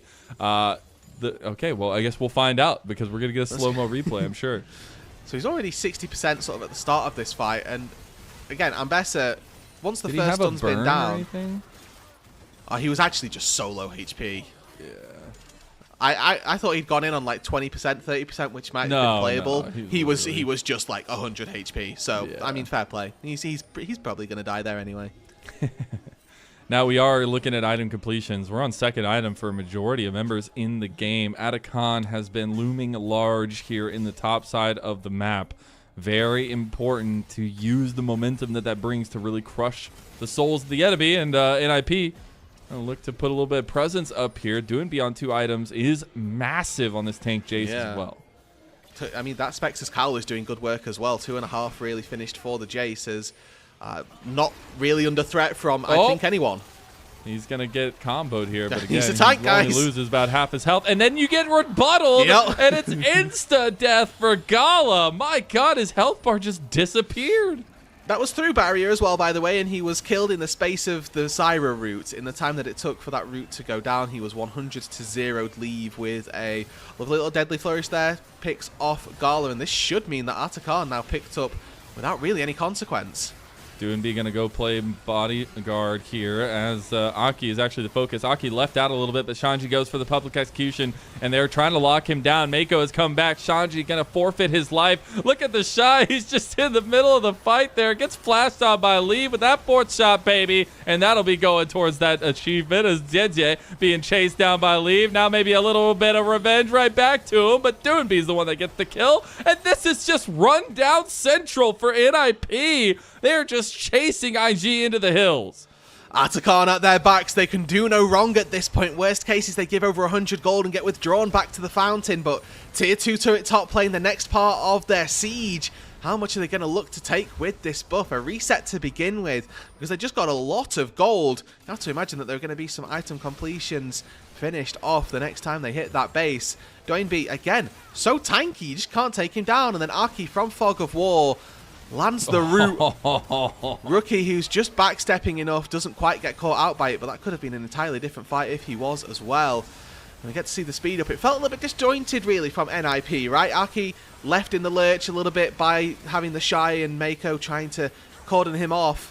But overall, had enough in the tank, and PP God, quite rightly it feels like, turned his way back down to the attention of the Shy, and he wasn't able to do enough.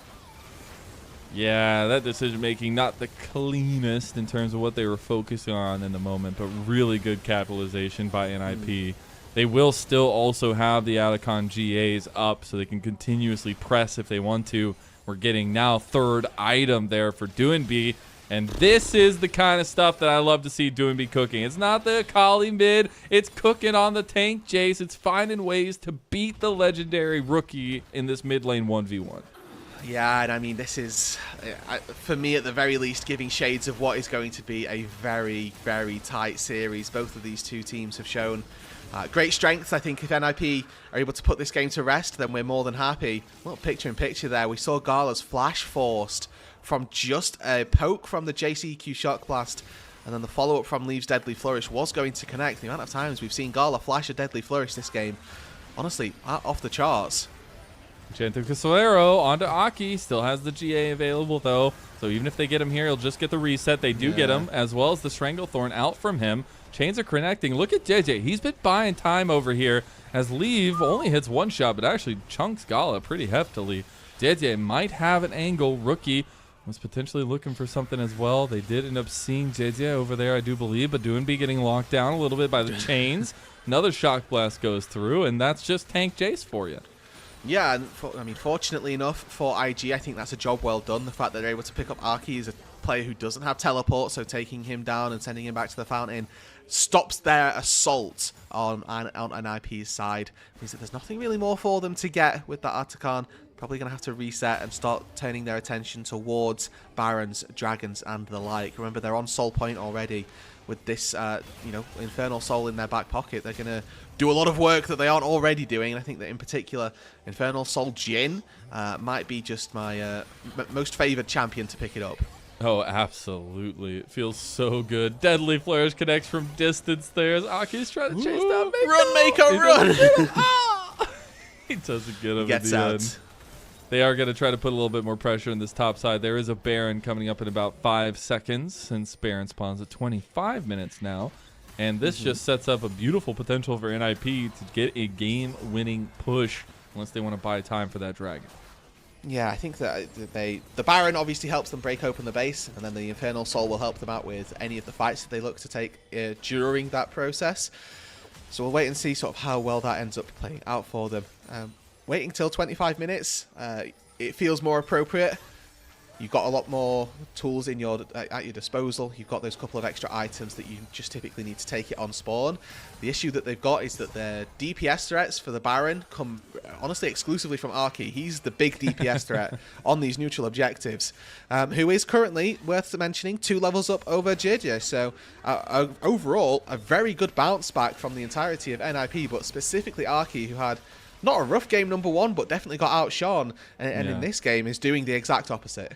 I mean, this is a guy who, in like my first year of LPL, locked in Zed jungle. He's an assassin player. He's a guy that's been growing so much over the last years, and ever since his time on OMG. I mean, he was a key factor to that OMG Dark Horse squad, and back with Shanji continuing that growth, and it's nice to see that bounce back for it, at least in terms of the series itself, because JJ completely controlled that first game besides the grub. So getting a little bit more stable ground underneath them with a Zyra pick as well, so not necessarily pinning yourself down too heavily in the rest of the Fearless games too. And as tension mounts in this game, Mazel, this is when you're looking at your experienced players, and I think more specifically when I'm looking at Leave on this NIP roster, as there have been a couple of deaths already this game, just stepping on a mid-wave when we shouldn't have been. It looks like Doinb has largely taken up the mantle of helping clear that mid-wave, and Leave just needs to protect his own life, I think, just to begin with. 3 full items on this Jhin. It's beginning to really churn out that damage with 75% crit chance. So he's up to actually nearly finishing off that 100% with the Noon Quiver in his inventory, but it's certainly somebody who just needs to tighten up in game number 2. Couple of deaths, game number 1, couple of extra ones that we might not have had, but can live and die by how much damage this team is able to put out with the Jhin. Can we just go back in time just now to where you were saying Jhin does damage? I'm going to record it. I'm just going to play it on loop over and over again, because that's what I love to hear. I mean, look at all of the... Look at he's getting to that point. Late game Jhin is an absolute fiend. You're just critting people for 900 on cooldown. I love it. I love it. Hey, Jhin does damage, people. All right, Jhin does damage. I don't want to hear no slander. As Dragon's going to be coming up here shortly, it would be Soul for NIP, and that might just be the ticket to a evened up series. This has been a incredible viewing from NIP in terms of giving Shanji something a little bit more proactive, keeping Aki's head above water, and Leave and PP God still finding a lot of access. Now, Doinb He's going to go right back. He's take Jace. What did I tell you? Stranglethorn with the flash. He doesn't get him. Now you got a big curtain call. Not going to get Mako in the end. Fourth shot does hit Gala, but Doinb gets out alive. And that right there, just that initial chunking, is going to secure Soul for them. Can be left to largely be soloed, but IG, they've sensed this. And they're going to go for the flip. PP God already sees it. There's a TP into the mid lane from Doinb. They have to very quickly retreat. And that is, there we go, the free pickup for NIP. Infernal Soul in game number 2 versus IG. 28 minutes in, too. Trying to keep a little bit of forward activity going. I am happy that IG backed off of that. Luckily, they have some big brains in the room to tell them that's a bad idea. And we'll be getting to third items for Rookie. Third item already completed for Gala. Does that make a difference here, Rude?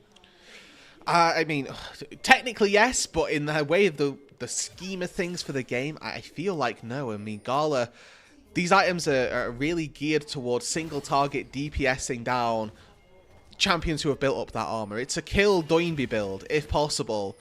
But even then, I think this is still really tricky, and I think that the amount of damage that is coming out of Gala at this point in the game, not enough to get through what is a really beefy front line in Doinb, in Ambessa, who's as well with Shanji going to be so terrifying to try and deal with. And at this stage in the game, we've got the Shy on this Karma top, which really didn't have the desired effect of the early game because of NIP's lane swaps. And I think that this Karma now, even with this build of, Randuin's tier, you have to become a support, because that's what your champion does best. Try and keep Gala alive as best as possible. But even then, you've not built towards doing that, and that can very easily be a struggle. The Shy feeling like he needs a little bit of self-sustain, I guess, as they just catch out this completely. Mako gonna get the curtain call out. Gonna try to dodge it. One more shot. Hey, Mako makes it out alive. Very, very close. Throws up the Faker broccoli. Leave is playing a little bit of fun there. I love that. So now he's got to go back to base. That's the difference between starting a Baron and not starting a Baron for NIP. The fact that Mako lives. There's an opportunity now for Mako to come back out onto the map to put these wards down and help out his team as they move into the mid lane. IG definitely on the back foot here, but starting to get mid push. Shanji lurking under this tier 1 turret, and NIP missed engage. That was a flash from PP God trying to find the angle there. Doesn't get it. We'll have the Hex Flash coming up, though. Does not have the Ignite anymore as they go for the Deadly Flourish. It connects onto Gala. They go for the Engage as well. Public execution, and Gala is absolutely executed. Shanji's running rampant on the back line. JJ is going for the hills, but the hills have eyes, and it's Lee watching him be put into the dirt as Rookie chased down by Shanji, and IG are completely dusted. PP God goes for the depth charge, but it's going to be the combo, the Deadly Flourish from Lee to chase them to oblivion, as now they have the mid lane push to get an evening score on this best of 5. You asked for it in game 1, Lennon. In game number 2, Shanji delivers a public execution of Gala. And Mako, block what you can, but you cannot block that. Tony Stark, where have you gone? As Shanji takes him down by hand. And what a game. What a turnaround of the series. And I finally get to cast more than a 3-0. Let's go. It's a win. It's a win, everybody. We have got teams that are willing to try and battle one another. We've also got teams that are willing to do so effectively. NIP, in a complete contrast from game number 1. They got the lead early, but then they ran through with it. They had an excellent mid-game. Didn't really show too many signs of slipping up. There were a couple of instances where IG had a little bit of life sort of breathed back into them, where they'd cross-map, try and kill Shanji on the bot side, were successful in doing that. But all the while, the NIP side more than happy to accrue advantages on that top side of the map and consistently developing that lead, getting those objectives, the Infernal Soul proving to be very important, the Otacon buff proving to be exceptionally important, which is a trend that we're beginning to see again and again. So really solid stuff from NIP and putting us to a 1-on-1. We said at the top that it wouldn't be a surprise if NIP took a couple of games, wouldn't be a surprise if they won their series, but it would definitely be an upset. It absolutely would be. I don't even think Dr. Doom could save them from that one. That one's a really fun one as well, because like you had mentioned at the end, like, we just got to see what we wanted to see from the adaptation from game 1. We got to see a little bit more proactivity from Doinb, a lot more proactivity from Shanji, but the unsung hero for me has to be Aki. I mean, JT ruled that game in game 1, and the fact that he was able to have so much control over the jungle on a Zyra jungle feels really good, at least for the prospects of NIP, because we're getting a lot of performance from across the table and not just particular individuals. Yeah, exactly. I think that the team-wide nature of this, nobody really felt like they dropped the ball. And the bits where it felt, oh, actually, this is a little bit tricky, was when there were a couple of missteps mid-game, right? Leave, not without his couple of shaky steps into that mid lane, but they were quickly corrected. Either he's sort of, righted himself, because he died 2 times really quickly, and that can be a really quick sort of jolt for you as well as a player. Like, yeah. I just died twice in 2 minutes, let's cut it out. Or whether it's somebody on the team going, Leave, what are we doing, bud? Like, if you can't see them on the mid wave, don't step on it, right? That type of communication and that type of growth within game in such a short time span just speaks to the level that this NIP roster can play at. It does, and I'm glad to see that. Now, the biggest question is, does that flexibility in draft continue? Because now, moving forward, we are going to get, no doubt, 4 games at least, and that means those fearless bans start to come into effect a lot more, at least, and a lot more champions off the table. There were some big ones in this game that were taken off the table, especially for IG, grabbing that Ashe and not having success with it. Ashe has been a ticket to a lot of wins so far in the LPL season. Yeah, and it felt like they weren't quite utilizing those ECAs as well as we've come to expect. Sort of when you're looking to play Ashe with the Enchanted Crystal Arrow, every time the AD carry steps up on a mid-wave, you can be looking to try and punish them. Force a flash, force a cleanse. Leaf didn't even take cleanse this game. Had barrier up, right? Was using it just to sort of taunt almost to keep Gala away from where he wanted to be. And the fact that they weren't able to find success on that Ashe could be indicative of how the series ends up playing out. It could be. I think the fact that we got to see the back and forth between JJ and Leave play out the way it did so far is a lot of fun, but it's all about the things we set out from the beginning talking about, trying to figure out how these things work, like Leave needing to find consistency outside a lane. We needed Aki to find consistency everywhere on the map, and things like Shanji and the Shy not getting caught outside lane, having a lot of at least possibilities in the laning phase itself for them. And we take a look at that, and I mean, hey, Aki unsung on the Zyra maybe, but great. he was bumping. Yeah, like we figured that out. You figured that out, myself. Nice and early that Aki was going to be a key piece of this puzzle, and throughout this entire game, it looks like was doing a considerable amount of work. Yeah, it was. That's Zyra plants go crazy, I guess. But it was right place, right time. He was playing consistently around Leave and PP God. Like, every time they swapped sides of the map, every time they were looking at different objectives, moving across the grubs, things like that, he was always in that trio. And I think that's so powerful when you have this combination of champions, because you have multiple choices to play with Jhin. 2 of them, and 2 of the best ones, are Nautilus and Zyra, so just put it all together and it works well. Make it a trio and you've got yourselves one holy trinity right there. And I mean, again, shout outs to Leave and PP God, right? They found first blood on the Shy in the top lane. They were, again, consistently looking to be a force of presence in that bot side or as a bot lane duo, and they really ran home with that. Leave had that early advantage. It snowballed a little bit of Aki as well, who came out of the early game with a fair few assists, and they really ran away with it. I'm not looking. I'm not looking. They got away with it. Why the hell does the Shy have 0% KP? Why does my karma? Why does my karma have 0% KP, Mazel? Why could we not shield one person who did any damage to anybody that died, Mazel? Oh, that's bad. That's not good.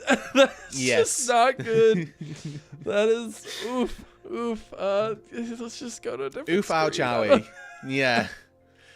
That's actually insane to me. We'll chalk that one up to but I'm not sure what we'll chalk it up to be honest. But maybe Karma top gets. We'll look away from Karma. Well, it's banned in the rest of the series. You never have to see it again. It's fine.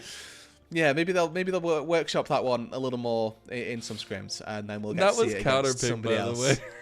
Yeah, that was. I mean, that again speaks to the NIP roster as they've just. And I'm not sure at this stage with LPL so frequently laning bot lanes in top lane. I don't want to call who initiated what swap and who decided that they didn't want to do the 1v1 and the 2 versus 2. But whoever decided that ruined the Shy's game. So whether that was NIP being big brain or IG sort of fumbling a little bit, they can handle that however they please. I'm just saying, in the past, the Shy has said that he doesn't always play what he wants to play because he plays for the team. I don't know if he was playing for the team in that one because he had a Randuin's Omen, but maybe we'll see a continuation of some growth in that category. But it is a little bit disappointing for IG to not really have a fight back in this game, and I think that brings a lot of the conversation of how back and forth this best of 5 really can be, based on the picks and the drafts that we end up getting because of the flexibility that the meta is right now. Exactly. And when we look at this versus, let's talk about their Demacia Cup failings, right? Game number 1, we can pretty much write off against top esports because of the level 1. But game number 2, there was a lot more bite back that they had in that second game. They were really trying their best to come back into the game and fought quite significantly to do that. PP God. Oh, Aki robbed. Like, PP God played very well. But Aki robbed. You know, this is the two. He did land some great engages, but yeah, PP God has a church and everything. You know, he probably got a lot of backing there. I see. My theory is whenever a jungler does the most damage to champions in the game, they probably deserve it. They probably deserve the MVP. That's a rule of thumb. You spend most of your time farming minions. You shouldn't be farming champions. All of these laners have got all the time to try and deal damage to champions. I've got to clear my camps, and then I've got to go and clear them as well. Ah, I see. Well, it's not like it was close either. Fits. It was not even close, like not even at all. Which, hey, maybe just shows a little bit of what this team has to offer. I'm very happy that we got a bounce back from NIP and that we get a contested game number 2 at least. And now going into game number 3, see what IG can bounce back from. I'm sure they're going to be back on blue side since loser gets to choose sides. This best of 5 Fearless kicks off after a short little break. We'll be back.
Welcome back, everyone, to LPL Winter 2025. I'm Mazel. I'm joined by Rude Dude. I bit the crap out of my tongue in the break, so my mouth is like full of blood. It's great. We have Robot Rude Dude.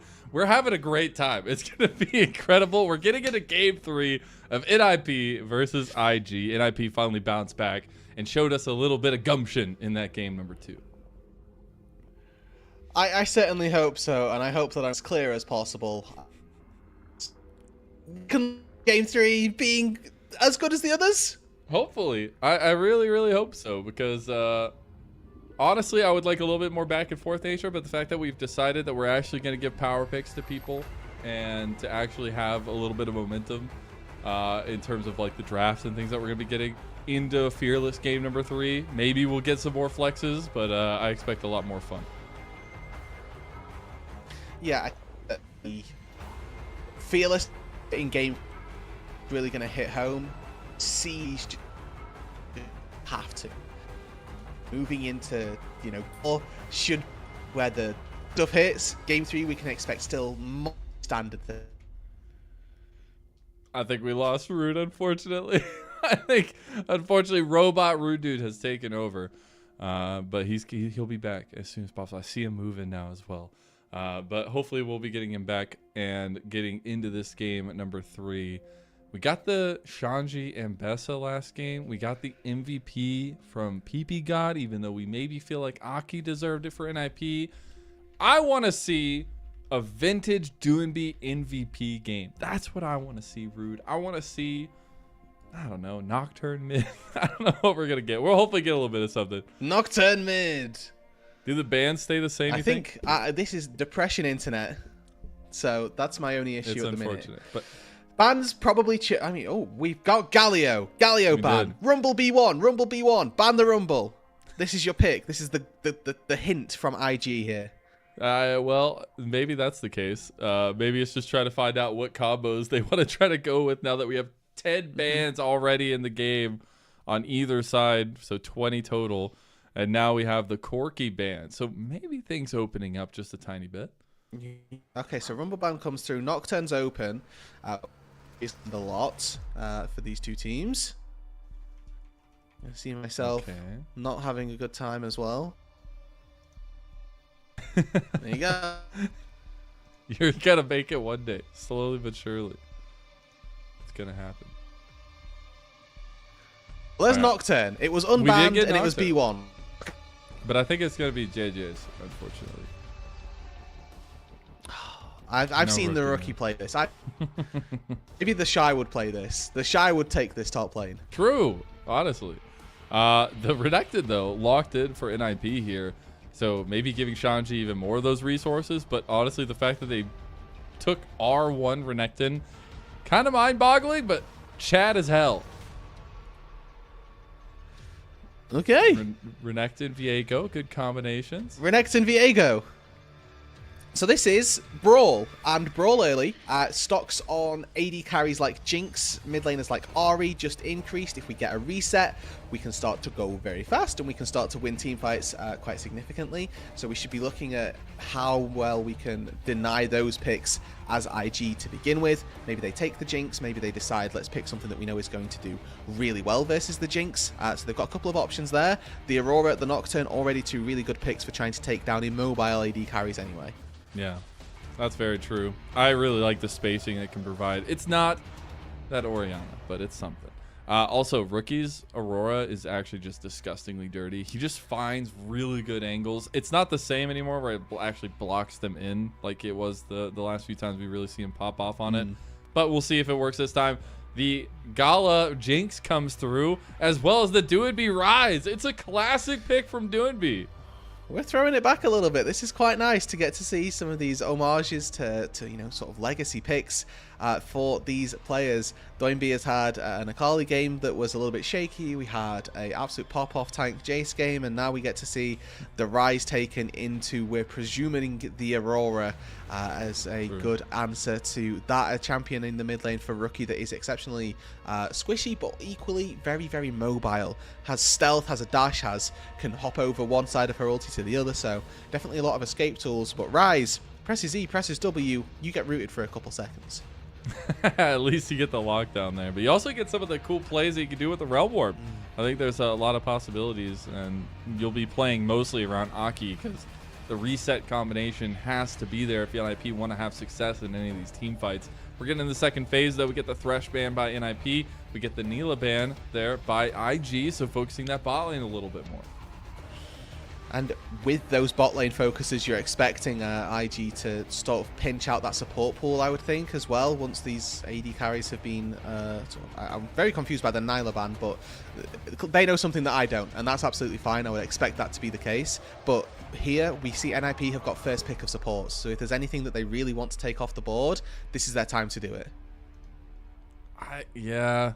I mean, I think if there's anything that's going to absolutely bother them, okay, it's going to be PP God's Blitzcrank. It's a classic for him. He's destroyed a lot of games on it, so glad to see them go for a 2v2 lane that could be a little bit of a detriment to them. The Rakan is the lock-in, so counter pick for Leave?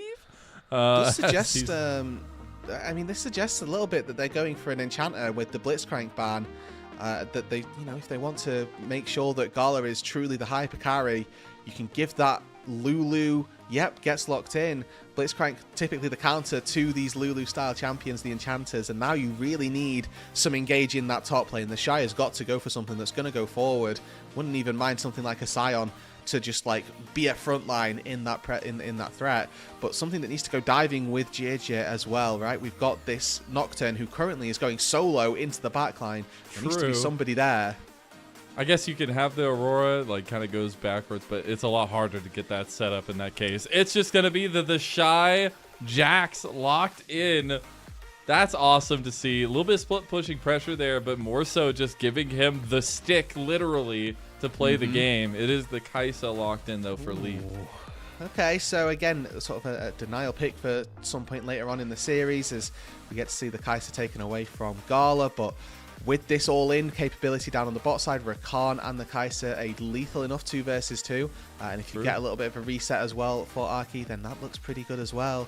Really good dive threat for NIP all told. They're kind of leaving Doinb out to dry in the backline, but again, with Realm Warp, he can probably join if he so desires. But you've got Shanji, Aki, Leave and PP God that are all quite adept and should be looking to isolate Gala. It is a protect the Jinx composition versus a kill the Jinx composition, and execution is going to be paramount. It's so important here, and hey, the names can mean all you want, but it's all about the execution of the actual compositions, and when you draft something like this, you have to be able to protect Gala. But I also love that they're actually giving Gala a little bit more onus in this one as well. I feel like he's been playing a little bit passenger these last couple of games as well, Leave taking advantage of that 2v2 in a lot of cases. So giving him a moment to step up to the pedestal, and why they picked him up on this superstar roster. Yeah, and I think that this game is going to be really indicative for the series as well. So far, we've seen that bot lane be very NIP favoured. This is even more of an extension on that. The fact that the Rakan can engage onto an Enchanter, they should be looking to try and punish. The issue then becomes, well, Jinx versus the Kai'Sa. The Jinx actually has quite a considerable range advantage versus the Kai'Sa through the early levels, which puts even more pressure onto PP God to set up that engage and to close that gap for his AD carry. I think this is going to be a very volatile bot lane if they choose for it to be, you know, quite flippy, and those junglers pathing down to that bot side should be looking to make an impact. The bot lane for NIP is 2 for 2 with first blood so far, 1 for each of them.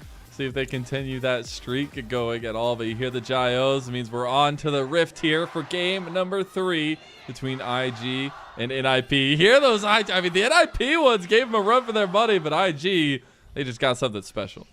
Yeah, they've got that fan support, haven't they? The sort of national support where wherever they go really in China, we can expect to see them get that reputation and get that respect as well that the IG roster at this stage kind of deserves. They did away with their developmental style of rosters that they've been building on for the past few years and decided that it's time to splash. It's time to go super team, and 2025 is a year that IG fans and the organization should expect to see very great things.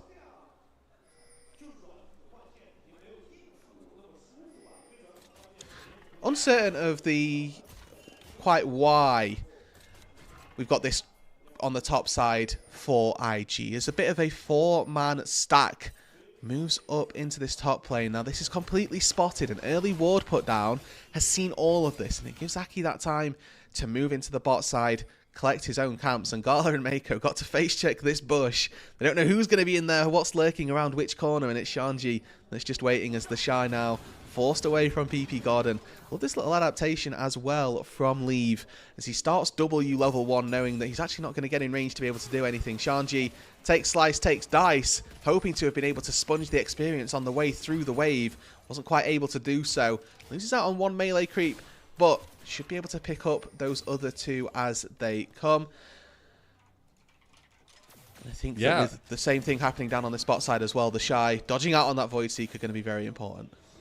I think the chaos in the early game is absolutely the recipe that we were looking for a little bit, but it's still just going to be the lane swap shenanigans. I know Emily Rand would be so extremely happy to be here and watch this, and has been watching all the games, because you know it's a world where we've literally seen this every single game of the LPL so far. Yeah, so somebody does something different, and it looks like IG here, the ones moving their way into the top side. Look at that bot lane though. We've got Arky down on the bot side versus the Shy. Could very well be a dive looking to be prepped, but on this top side, JJ not really in a position to do the same thing as is actually PP God. And this is a bit similar to game number 1, where we had this little bit of time where we got AD carry farming solo down in the bot lane, and up on this top side, quite a difficult experience for our top laners. There you go. Look at that. 100 games in the LPL for Leave.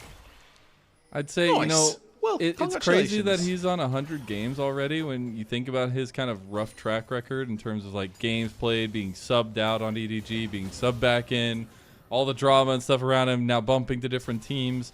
It's been really interesting on the journey, but again, you see the little moments, you're like, this guy has got it. If he can keep his head in the game and keep down, it's been really impressive to see. So congratulations to Leave, 100 games.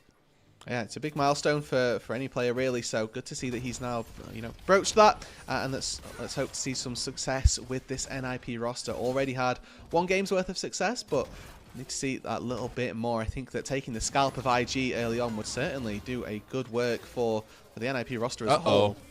Oh, he canceled an auto attack. It's fine. They go back. Top lane. Mako flashes out into the bush at the exact time he needed to. Rookie, oh my god, it's everywhere. Transition. Everybody's fighting. Oh, he bounced it.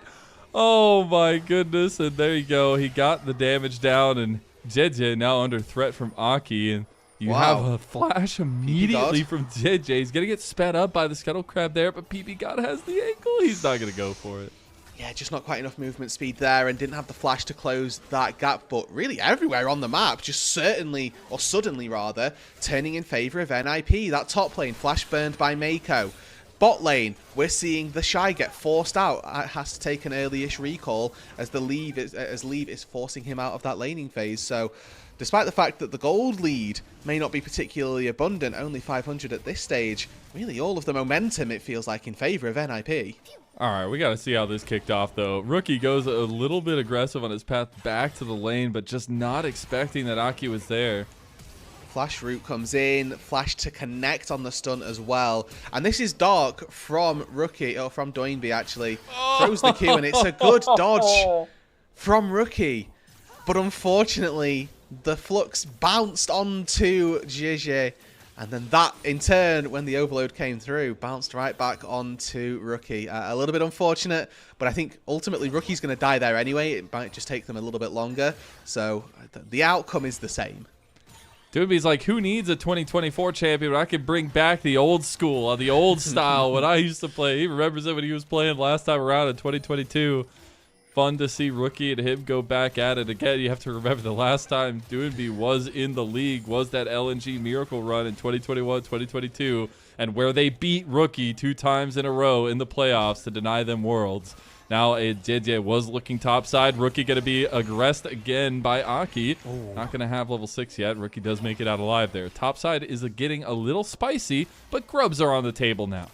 Yeah, it's getting nicely contested, actually. JJ dodges the knock up there with his spell shield, and that means that he's able to get out, but now they need to get NIP back in. This is a big wave that Leave won't want to sacrifice. He's going to miss some CS on it, but as long as he catches the majority of the experience, that's what he'll be looking for.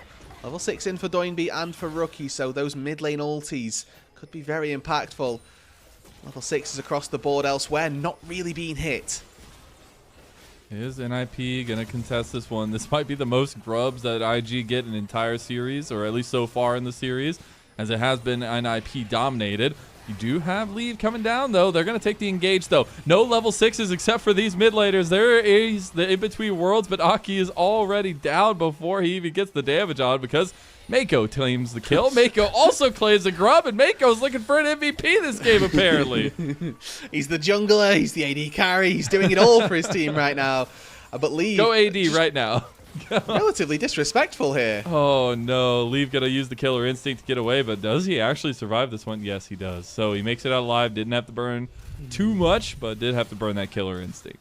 So I like the idea from NIP to begin this all off. Leave goes back to that top lane, catches the wave, but then stays in the top lane, trying to get level 6 off a creep, thinking maybe that can be the difference in the fight. But the way that it plays out, IG just collapsed on the 3-man, and they aren't able to make anything that gives Kai'Sa an in. They don't have any CC to set up. It's really tricky to get the level 6 AD carry into this fight. Aki steps forward thinking he can try and find a smite, but a great polymorph. He's not able to really do anything, and despite the fact that that realm warp comes in, it is unfortunately just a bit too late, and the ignite was just enough to take him down. Good combination of the pieces, at least, of IG, but also just awareness on the map, like moving and transitioning right after that towards topside where Leave was a little bit overextended. It's about the little things that happen after the big moments in a lot of these games.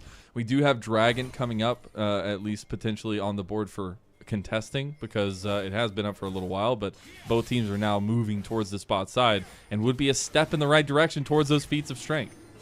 No, absolutely. And that's certainly something that these teams that, well, so far, I don't think they've got this big impact on the game, but it incentivizes these fights. And I think that's what the important part about feats of strength is, that actually, there's a lot of discussion. The boot upgrades aren't particularly great, but when you get to take these fights, and when you're looking at hyper late game as well, having that extra bonus of tier 3 boots can be pretty important. But also just making sure that you're being at the right objective on the right time can begin to make snowballs happen that little bit sooner, just because you're incentivized to fight for things that you otherwise might not have done. Yeah, very true. I think the abundance of objectives and things to fight around has been so fun to watch, at least at the pro level. In the lower level, it feels really chaotic and hard to get a grasp on, but at the competitive level so far, like when we were watching the LPL, when we saw the LEC, things like that, it's been really fun to see how the teams are picking apart the actual map state of things. Now, Dezye looking up top. He's got Paranoia. Maybe looking for a little bit of an angle onto a level 5 PP God. Still waiting to get that level 6, and actually still pretty far away from it. That's a big support level gap. Yeah, I'm surprised that we're not seeing more aggression out of IG currently. Maybe just waiting for this wave to get under the turret, but there's nobody around, and the mid laners are tracking each other, moving up at the same time. But despite all of that, looks like IG just quite happy to protect Gala and Mako as they look to take plays. Hey, that's the game plan. That's what we said from draft. Just protect Gala. Just protect Gala, please. And that's exactly it. Oh, okay. Attempted tempo ulti from Gala. Didn't quite make it work. Gotta play for tempo, Exactly. The thing that we need to talk about for these compositions, though, is that if this game does reach 30, 40 minutes, if Gala makes it to 3-4 items, expectation is that he's not going to die, because we've got so much protection in Mako innately. Paranoia as well is going to do so much work at sort of thwarting any engages that NIP look to put down, because yes, they can try to engage, but as soon as those lights go off, it becomes so much harder to get the rest of the team involved. Yeah, and that's where I look to Leave to have good team fight positioning later on, Doinb to have consistent damage, but more so Aki. I mean, if they can find these resets, that will be the difference maker for NIP in a lot of these fights, even with some of these scaling nature and things that IG have going for them. So always a little bit of a contested setup here when we get to these fights, and with these grubs coming up and with Aki on that side with Jie, it's going to be a fight to the death, I'm sure.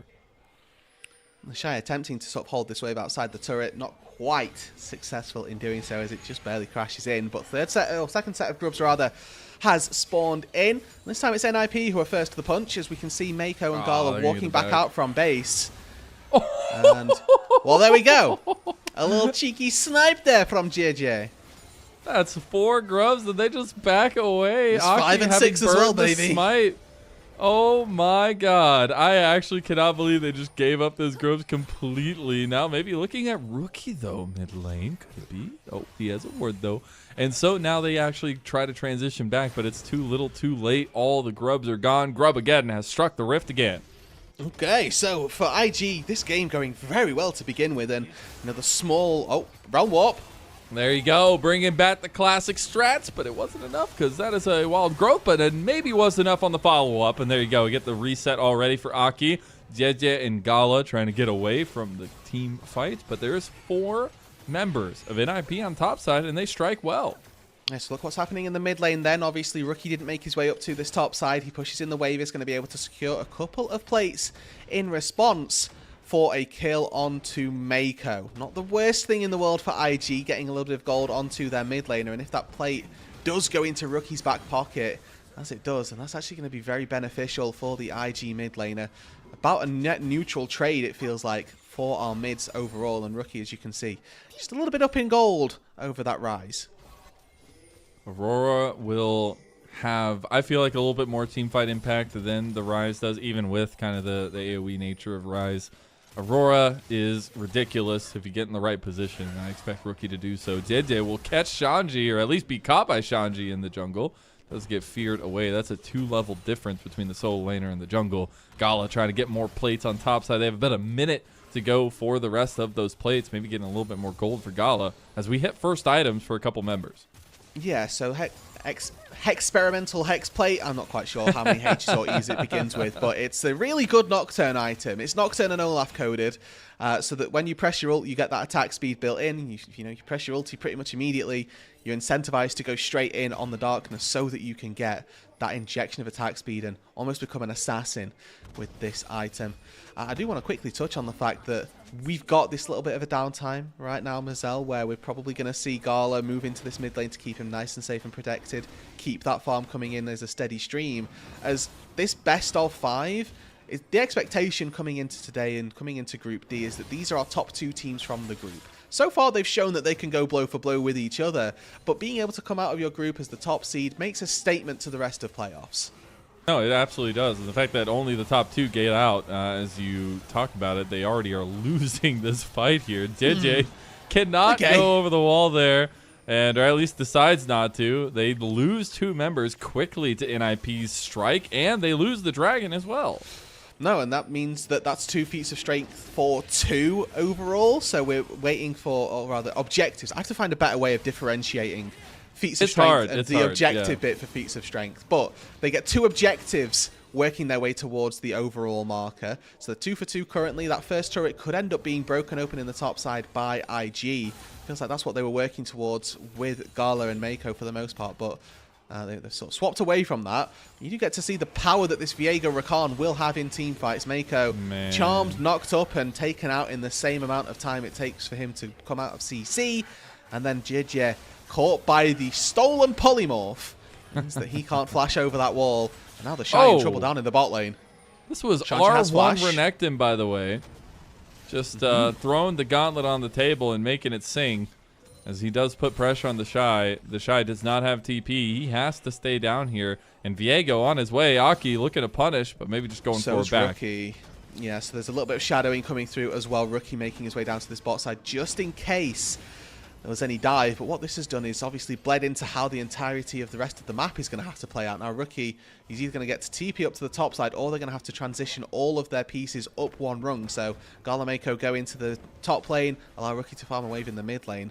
As it's Rookie makes his way back down to the bot side. Shanji caught by the initial Q, but yeah. Maybe. Okay, in between worlds, gonna be popped. The 2-fold hex, pull it back. Wow. 1 auto attack to finish it off. Bunny killing Croc. I don't think I've ever seen that in any of my animal books. That just shows how little I value Aurora, because I thought Shanji was absolutely fine, and clearly with the flash available, so did he. Didn't end up burning that summoner spell and ends up falling to Rookie once again in that second game of top versus IG. It was Rookie's Aurora that kept them in the game for so long. And after such a sort of devastating fight, maybe it's going to be that again. Oh, the Shy. He's going to get the heartbreaker there. Here comes Jeje to save his life. They're going to need to try to take the fight after, though, but you have PP God coming down the rings. You get the CC stun, but the Shy going for the counter-strike. Gets 2, gets quickness, though. It gets locked down. Here you go, PP God going ham. Call him Speed Racer. They're going to go for the turret, too. Heartbreaker out. Aki goes down. The wind-up for the turret being so much stronger now, and the turret goes down in mid lane. So IG will claim that one. Okay, that's a very devastating interaction on the top side there for Arky that costs him his life. And if we get a replay, I'll be sure to point it out. But first brick goes down in the mid lane. It's a trade of that turret. They do get a couple of kills in the top side. Okay, Gala, he wants to fight back. Leave, you bit off a little bit more than you can chew. Pull back, and Gala takes the shot. Yep, takes a 1 versus 1, unfortunately. Mako, more than just the sum of its parts, able to walk in. Polymorph has that ulti as well, and despite the cleanse from Leave, not quite enough to get him out to safety, nor to win that 1 versus 1. Gala now very, very strong on this Jinx. I mean, he's up 20 CS. He's almost on 2 items as well. And we were talking about late game Gala. No, we absolutely were. And you know, making him get there even sooner is going to be really, really scary. So this fight starts off quite close as the call in from IG is to try and fight JJ. Thinks about it for a little bit, and as soon as that fear lands, you think, oh, maybe I've got to run away from this Rise. Now, watch the Realm Warp in particular. That's the thing that costs Aki his life on the back of this. So you can see, okay, we're thinking about going in. But where have my minions gone, says Aki. Where are my minions? Oh, no. Doinb. They've been roll-warped away. Done? Oh, overall, though, still a very good play. And this is how Gala got the fight from Leave. Leave just thinks that Mako is not with him, I guess. He did end up seeing him after the blue trinket got popped. But there you go. We're right back into it, though. The LPL never quits. TP coming in. That's going to be Shanji joining the fight. Rift Herald going down low. Jedzie around the corner, but he puts everything to sleep. He goes dark, and there you go. The rookie gets engaged on. It just goes down. The Shy is trying to tank up the front line right now as this Jax. He does do a really good job of it, going right back into Aki, though. The Rift Herald already had gone down, but IG want to continue fighting. They don't have a turret up here, and yeah, I mean, you're just going to get picked up. The Shy gives the resets over, and NIP are putting the work in and getting paid. And just the small things, the spacing from NIP is beautiful. They find an initial engage onto Rookie, take him down in a second, and then the 5v4 afterwards. I'm sat there watching thinking Gala can go crazy here, but he's just not in range. The rest of his team are just a little too eager to bite off more than they can chew. And it's Rookie, initially isolated, ultis in the face of Shanji, gets stunned up, and again, the layering of CC is perfect, even through the wild growth, not quite able to do enough. And if Gala had found a crit onto PP God there, this entire fight changes. You get a reset on the Jinx, and the fight becomes completely different. But the Shy, again, face checks, and he's just stepping outside of the Jinx's range. Gala can't do damage here, so there's not anything that can be given as a response. It's just the small things about how to play this team fight that NIP understood better. These were the kinds of things we were wary of with the Shy. Just a little bit of overzealousness, maybe a little bit of catch out. And he unfortunately pays the price, and his team does there as well, just pulling the fight a little bit too far. But it is something to say that NIP are capitalizing so beautifully. I mean, it's 20 minutes in. They're on Soul Point already. We've seen multiple fights go their way, and it's been some really good combinations from Aki. Like, Aki, these last 2 games, has been on another level. Yeah, 100% kill participation on the Viego once again, so right place, right time, and seemingly the only part of this NIP roster that is making everything happen in this game. You know, shout out to PP God for helping out in certain instances, but it's not the 100% KP that we're seeing from our jungler here. As I do want to quickly comment on the Shy's build path with Thimble, Winter, and Iceborne Gauntlet. This isn't that same sort of ruinous Jax that you expect to see moving into the late game. It's very much more geared toward being a tank, being a threat in the front line. And I think that kind of gears more towards protecting Gala, which should be their goal. But it does remove some of Jax's identity that we've known from him as one of those sort of squishy killers, let's say. He does have the Rift Heralds, maybe looking for a little bit of side lane play as well. But, man, the fact that... we're getting such back and forth, but we're also getting some of the setups that we were talking about going into this one, like the Shy getting caught, Leave not having that great of team fight positioning. We've seen a little bit of adaptation within this game of all of that, and I think it's really fun to see early on in the season, as well as this being, the first games the first series these two teams are playing. It just makes Mazel, the rest of the LPL, sound like it's going to be very entertaining, to be honest. It's exactly what we're here for, right? All of these stories that are already beginning to thrive, beginning to develop. Just something that fans, players, watchers of the LPL can begin to look forward to. What I wouldn't be looking forward to if I was NIP is giving over an Atacon completely for free, and fortunately enough, it looks like they're going to try and stop it. This is a good position for them. Yeah, I always feel like, at least so far in the LPL, the team that starts it is always at the lesser point of things, because Atacon does so much damage. We're going to get the setup now. The Shy has TP'd. IG going to restart up the Atacon. They were looking for a bit of a flank, but it's Leave going in. Rookie's right on top of him. You got to watch out, though. The Shy's right behind them. They get the engage. JJ goes on the backline. Leave. He finds him. Those heat-seeking missiles, but it's NIP trying to fight back. Gala going low. Gala going down. Doinb is looking to bring back those iterations of 2022, and NIP are looking about bringing the ruination of IG. The Shy goes in by himself. The Shy is all alone, and under the likes of Atacon, he will give his soul. So 4-4-2 in the fight. The Atacon goes to NIP. And I thought the fact that they picked off Leave meant that IG were going to win this fight. Anything but that, though. Doinb, Chanji, and Arki sync up beautifully. They isolate the bot lane duo and tear them apart. The Atacon goes on to the 4 important members of NIP. PP God not quite alive when that one came through. But this fight, once again, Doinb, he's marking the dive from the Jax. And as soon as Leave goes in here, you think, okay, this looks like it could be a bit of a disaster for NIP. Rookie chunks down the bot lane very, very quickly. And JJ executes Leave where he stands. But Doinb, Realm Warp into the backline. PP God onto the Jinx. The flash away is matched by Doinb's flash. And it's just the Rise show from here. Shades of 2022 back for Doinb as he tears the bot lane apart.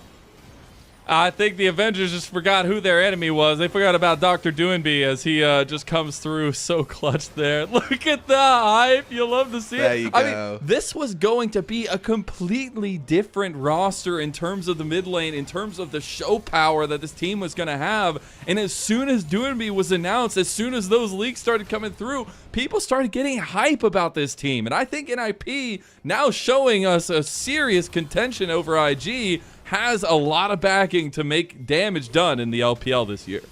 Absolutely. And this is a team that now, if you take IG down, you all of a sudden have that massive bounty on your head that, hold on, these are the guys that beat IG, the super roster, the super team that got splashed out for.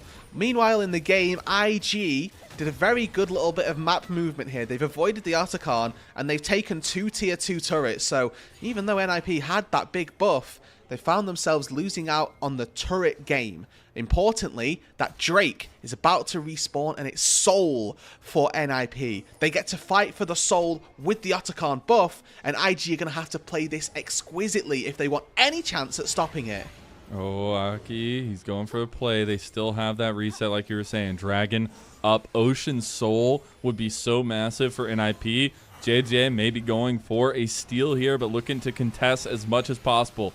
PP God being the little body blocker here. Dragon's already going down. Paranoid popped. He's in there, and it's going to go to Aki. Ocean Soul completed, and it's going to be IG's soul that is claimed by NIP. The Shy going out with a nice little leap strike, but he's going to be chased down anyways. Rookie can't really do much, but watch his former world championship friend be brought down to the dirt. It's going to be Baron for NIP too. Atacon and Ocean Soul means that IG stand absolutely no chance in that fight. IG, with just Rookie and Mako, can do nothing to defend this Baron going down. And NIP, 2 massive buffs at their back pocket.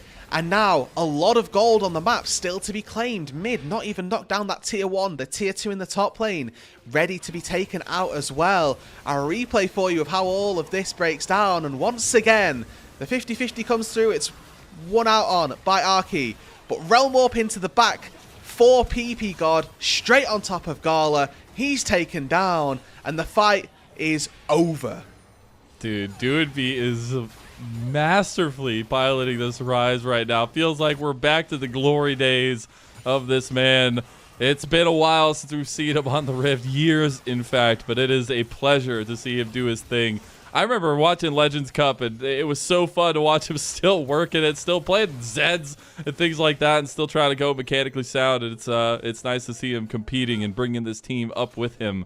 And another person that, you know, maybe we were talking about JJ and Rookie and this powerful combo, but the combo of Aki and Doinb has been incredible to watch as well. Aki was somebody who was literally getting subbed out last year and was being talked about being dropped in a lot of the season, and this guy is bringing some consistency to this series.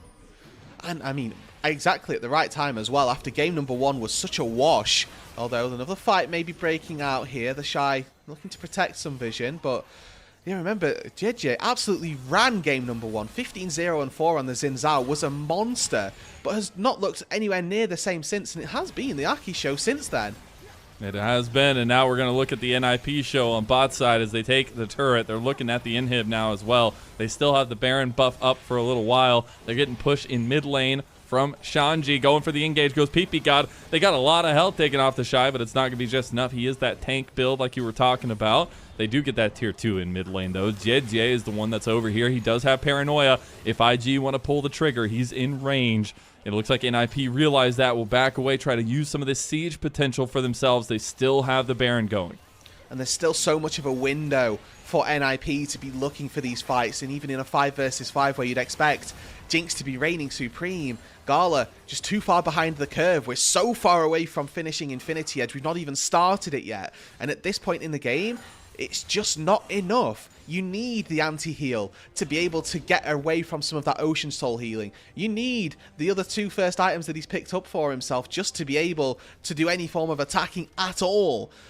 But no Infinity Edge absolutely sucks. And now he's working his way towards it as best as possible. We're about 3,000 gold away, a little bit under. And if you can get that before the game ends, then there's a chance. But the way NIP are going with Soul at their back, with Baron taking down an inhibitor in the bot lane, it's definitely going to be tricky. It is indeed. And GA just completed 3rd item for Shanji. He says it's time to end this game. Doesn't want to let it go any further here. As level 16 completed for Aki as well. We're going to get the redeploy from NIP towards this top side to try to get the counterbalancing forces of these super minions going. The Shy will have to stay down there if they don't want to give the game-ending push, but maybe a response here. Doinb going to have his Banshees pop there, at least the Veil. And now, Rookie trying to back away from this one, but they get the lockdown on Ziezia. Lucky he's pretty tanky now, but the siege is coming, and IG need an answer. Yeah, these tier 2 turrets are ones that you don't want to give up because they're a lot of gold, as Shanji absolutely owns that cannon minion with the stun. Make sure that that one gets taken down. The tier 2s, you know, they're the ones that you want to be trying to defend if you're IG here because they've got all of that gold locked in them, but equally they're the ones that are super hard to try and defend because you don't have the sort of power and safety of your base to make sure that you can sort of retreat safely. All told, though, that Baron buff nets an inhibitor down on the bot side for NIP, and we've got 2 minutes before that Baron respawns. Item breakpoints that we're looking towards. Can Rookie finish off that Rabadon's death cap? If you can get there in time, then maybe there's a world where we can see some real damage be done by the Aurora in the mid lane. And then same to be said for Gala's Infinity Edge, but we already know that is a really tough task to try and get Gala to that breakpoint. You have to funnel every wave, every lane, all of the jungle camps into him, and even then it still might not be enough. Be curious to see how much he's got in his back pocket, but the 1 minute on the Elder, it's a close run thing. All right, Rude, that 1 minute, that is do or die time for IG. You got a lot going against you. The Ocean Soul helping with that potentially sustained fight setup. But how do you get the picture perfect setup for IG? How do you find an entrance? So it's about marking A, Doinb, and B, PP God, which is weird because either of those find access to Gala. They either have the damage or they have the CC to set up getting in there. I think Polymorph on Mako needs to be saved for whoever gets close to Gala in the first place. And then if if it's just one person, maybe that's good enough. But it's reliant on the Shy as well. I'm not sure if he's been diving into the backline and trying to take down Leave or not, but he might actually have to augment his playstyle into just sitting on Gala and stunning whoever goes there. All right, we'll see if that maintains the game plan here for IG. NIP seem like they have the right hand to go here. They are going to keep pressure on the entrances to this dragon setup. I would say that it might be a little bit dicey if they started up. JJ with the paranoia could always get an invade into the fight. We'll see them TP bot side, though. It's already too late. Here comes Realm Warp. It's behind them. They got two. They're finding him. They got the wild growth out onto Gala. Gala getting chased down. Doinb running in. Super carry. Doinb. He's looking for the combo, and he gets him. Put your hands together for the man who's back in the mid lane. As he's still kicking, he's still going, and he's bringing back the memories of old. Doinb is here.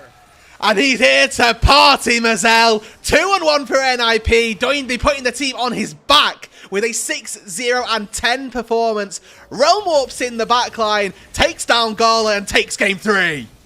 My super carry right there. That is absolute storybook stuff. And a 2-1 setup for NIP. You know he's feeling it. You know that momentum is there. Look at that smile on his face.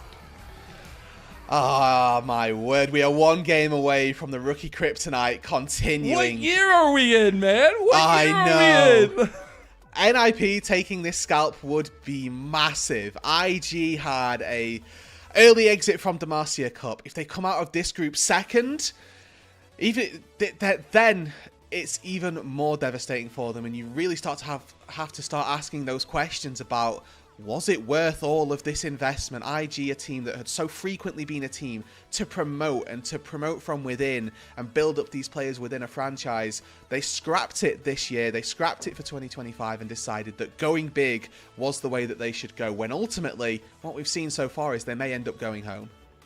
It's so crazy. I mean, even if you lose one best of 5, it puts you in such a bad position in the group. Obviously, since we've already had one game or one series played for this group, it changes things a little bit. But my goodness, you do not want to go down, especially as a team like IG. I couldn't even imagine if things pan out that way. But this is also a conversation that we have to talk about the brass tacks. What the hell changed from game number 1, where you had a 15-0 JJ and a rookie who's popping off in mid lane, to what we've seen these last 2 games, where in a lot of cases it doesn't even look close. And it feels like Doinb is just giving more to the team as well. The change up from Akali to now I've got supportive style that I can play, where I'm full tank Jace, feels more like that. You've got Ryze who can make those plays, importantly. And I think that having that comfort has enabled Aki, because Aki, like you've mentioned, has just been monstrous in games 2 and 3. And I think that the setup that he's been given, the power that comes from this sort of mid-jungle duo, I want to throw PP God in there as well, that supporting band of sort of 3 people who are making all of these plays, has been incredible to see. I'm so happy. Aki is a guy who I've always really appreciated. Again, I told you, like, one of the first people I casted was Aki, and he was playing Zed jungle when nobody was playing Assassin's jungle. It was so cool to see. And all these years later, it just feels reassuring to finally see him be stuck with, first of all, by NIP, because he had a little bit of a stint of being subbed out for NIP after his time on OMG, but now they're kind of sticking with him, and he's showing off and paying dividends. So his combination with Doinb, it's looking really good, and maybe Doinb's communication enables him in a lot of ways, but those 2 guys, they are cooking right now. Absolutely. And I mean, we were sort of coming into this series, we were obviously looking toward this mid lane matchup. Our secondary was thinking, oh, maybe the Shy is going to have a bit of a time of things in the laning phase up against Shanji. That really hasn't happened at all. I think credit to Shanji as well for largely neutering the Shy. We haven't really seen either one of them be particularly present, but the Shy is this top laner who historically could have such massive upsides, that the fact that he has been just quiet is such a testament to what Shanji has been able to accomplish, just keeping him down in the laning phase. It's so hard to say what's going wrong in that case, right? Because obviously we had the Karma game, which I think you could just say is wrong in general. But as a whole, we have seen the Cassante in game number 1, which actually was pretty good. We were talking about him and propping him up a lot from that one.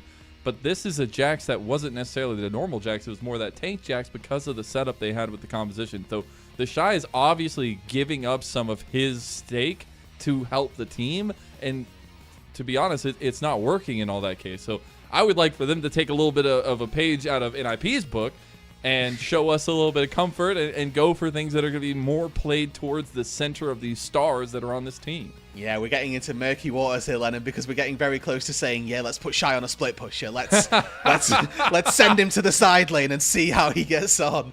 But you are exactly right. I completely agree with you that the Shy just needs a little bit more being either given to him or entrusted with him even in that drafting phase. But we get to take a look at those post-game stats, and they make for great reading, because Aki, again, highlight that we've had for this entire team, right up there with that kill participation. And it feels right that Doinb and PP God share their KP. They may not have been the same kills, but the stats will show that they had the same amount, and that feels right. Truly, truly. Man, 32% damage done on the Rise, bringing back nostalgia and kicking rookies' teeth in with it. You think about the times that we had already highlighted so much, but literally the last time we saw these two guys play was that 2022 run in the playoffs where Doinb beat Rookie in the 3rd round and also the regional qualifiers. And after that first game, it has been Doinb favored all along. So really love to see it. Now we got to think who gets the MVP in this one. I think there's a lot of cases, but it's got to be super carry, man. I like the fact they zoomed in on the camera. Yeah. They got like the crowd was going wild. Like it has to be Doinb 100%. Yeah, don't get me wrong. Aki, excellent early game. 100% kill participation for the most part of those early stages. Kept the team going and set them up quite nicely. But the reason they won that game was realm warp after realm warp after realm warp, getting Gala and taking him out. Whether it was Doinb sending just PP God, whether it was Doinb going with him for a little bit of a ride. Either way, it was the realm warp that set everything up. And I think that you could watch Rise plays in the top of Challenger. You wouldn't be seeing realm warps like this consistently. And Doinb found at least 3 of them in this game alone. Yeah, I mean, that's the craziest part. It started off in that like top lane play, but then it was consistently just, even the one where he just sent PP God into the backline, right? like just send it, bro. See what happens. And hey, it worked out for them in that case. But it shows that flexibility mid lane, and now we're getting to a game 4 where we're gonna have a ton of bans, 50 bans going through at the end of things here, and Fearless really does matter in these kinds of setups. We've seen a lot of power picks left off the table, or at least taken. And this is again where having players with those deep pockets of champions is going to start to benefit you, where your players like Doinb, who can pull out a little bit of a unique pick like a Rise, has now left open for more generic, we'll say quote-unquote generic things that can be pulled out into a game 4 if they want it. I think the day that Doinb plays Ari is the day that we all sort of, a tear rolls down our face, right? But it's the type of thing that is still open in this series. Yeah, I'm wondering, like, we've already gotten the Nautilus, so there's no more Nautilus mid, there's no Nocturne mid.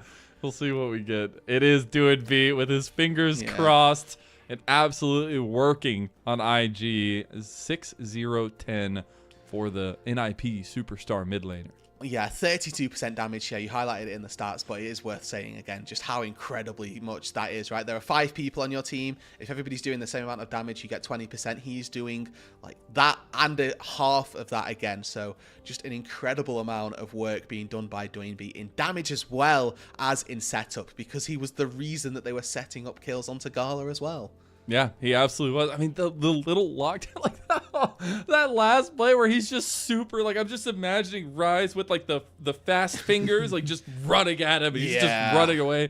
Oh, we got Michael Myers or what in here, but it's actually crazy how Doinb completely flipped a lot of those fights on their heads, and obviously takes a lot with the team. But glad to see in his first series back at the LPL in years, he earns an MVP. And we're off to the right start for NIP. Now, that does mean they are on match point. IG need everything they can get to try to stave off the darkness and bring us to a Silver Scrapes. We'll see if we get that on the other side of a break. We'll see you there.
Welcome back, everyone, to LPL Winter Split 2025. If I had a way to make it look like I was back in 2022, I would. Unfortunately, it's not that far back. Just so move house. That much. Yeah, I guess just go back to my old house.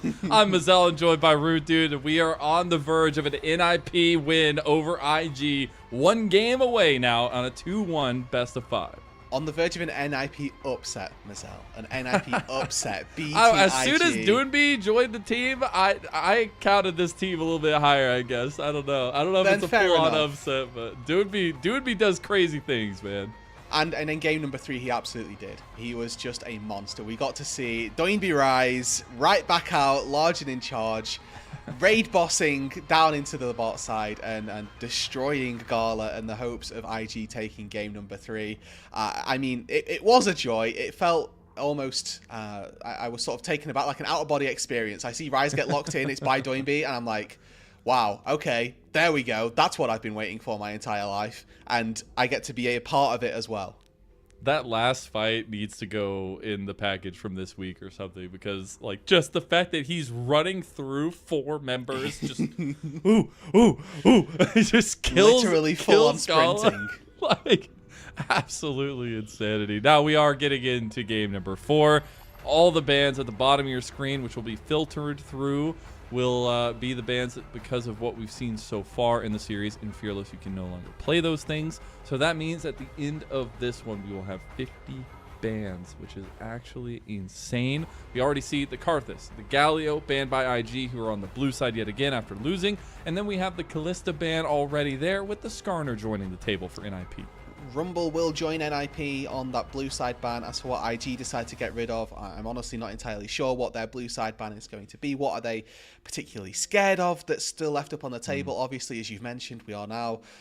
this is the 36th ban of this game that they're going to be into, so they've got to really start thinking about, okay, what's the 37th most OP champion that we're happy to try and get through.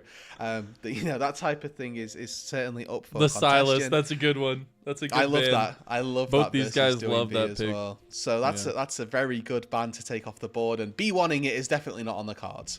Man, how angry do you think Rookie is? Rookie, first of all, Rookie is like a very kind guy. So what I'm about to say is like mostly a meme.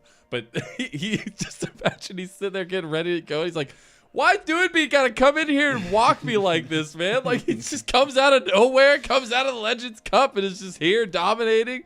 I want to see Rookie get a little bit more something. Maybe he gets the Corki here. We could see some flexibility with that pick. The answer immediately is NIP locking in the Ezreal and a classic for Aki and the Lee Sin. And I think that this is the time for Aki to take Lee Sin as well. He's had 2 absolutely monstrous games. Feels like a Lee Sin game. It's like he's warmed up, he's ready. He's had that dominance in games 2 and 3. Now's the time to take Lee Sin and let's just run an early game by storm. I think that IG currently looking for answers. It's going to be tricky to try and lock anything that's geared toward mobility or to anti-mobility champions. A Poppy early really wouldn't go amiss. And I think that you were talking about this earlier, Mazel.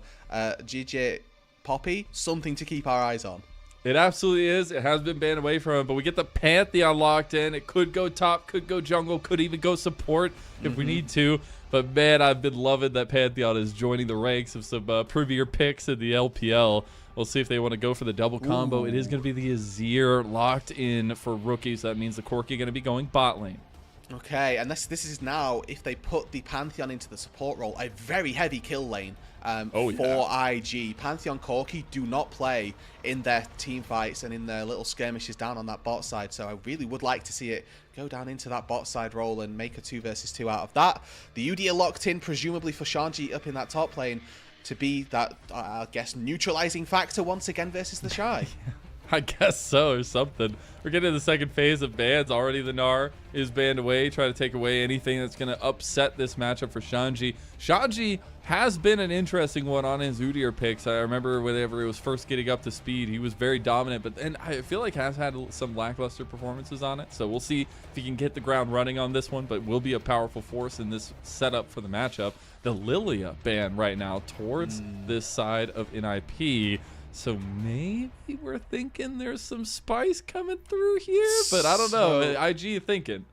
Yeah, I mean, I'm not sure why they're banning junglers when they see Lee Sin. That's where, you know, you're really starting to think it could be what's happened. Or top. You know? Yeah, I mean, yeah, exactly. This says that the Lilia ban, without seeing Lee Sin, says that they're looking for a Sejuani, and I think that Sejuani Pantheon as a duo, definitely pretty potent. I'm just confused because they see the Lee Sin, so we'll see what their plans are for they're just where like, this we Lee can't Sin's handle going. it, you know? No, just exactly. Shanji, A solo lane wants Lilia to would take it ruin in us. top lane. Yeah. We So, did see. You go. We did see the Nico ban as well, so taking away a potential play from Mako if he wants to go with that one. Another ban towards PP God's Blitzcrank.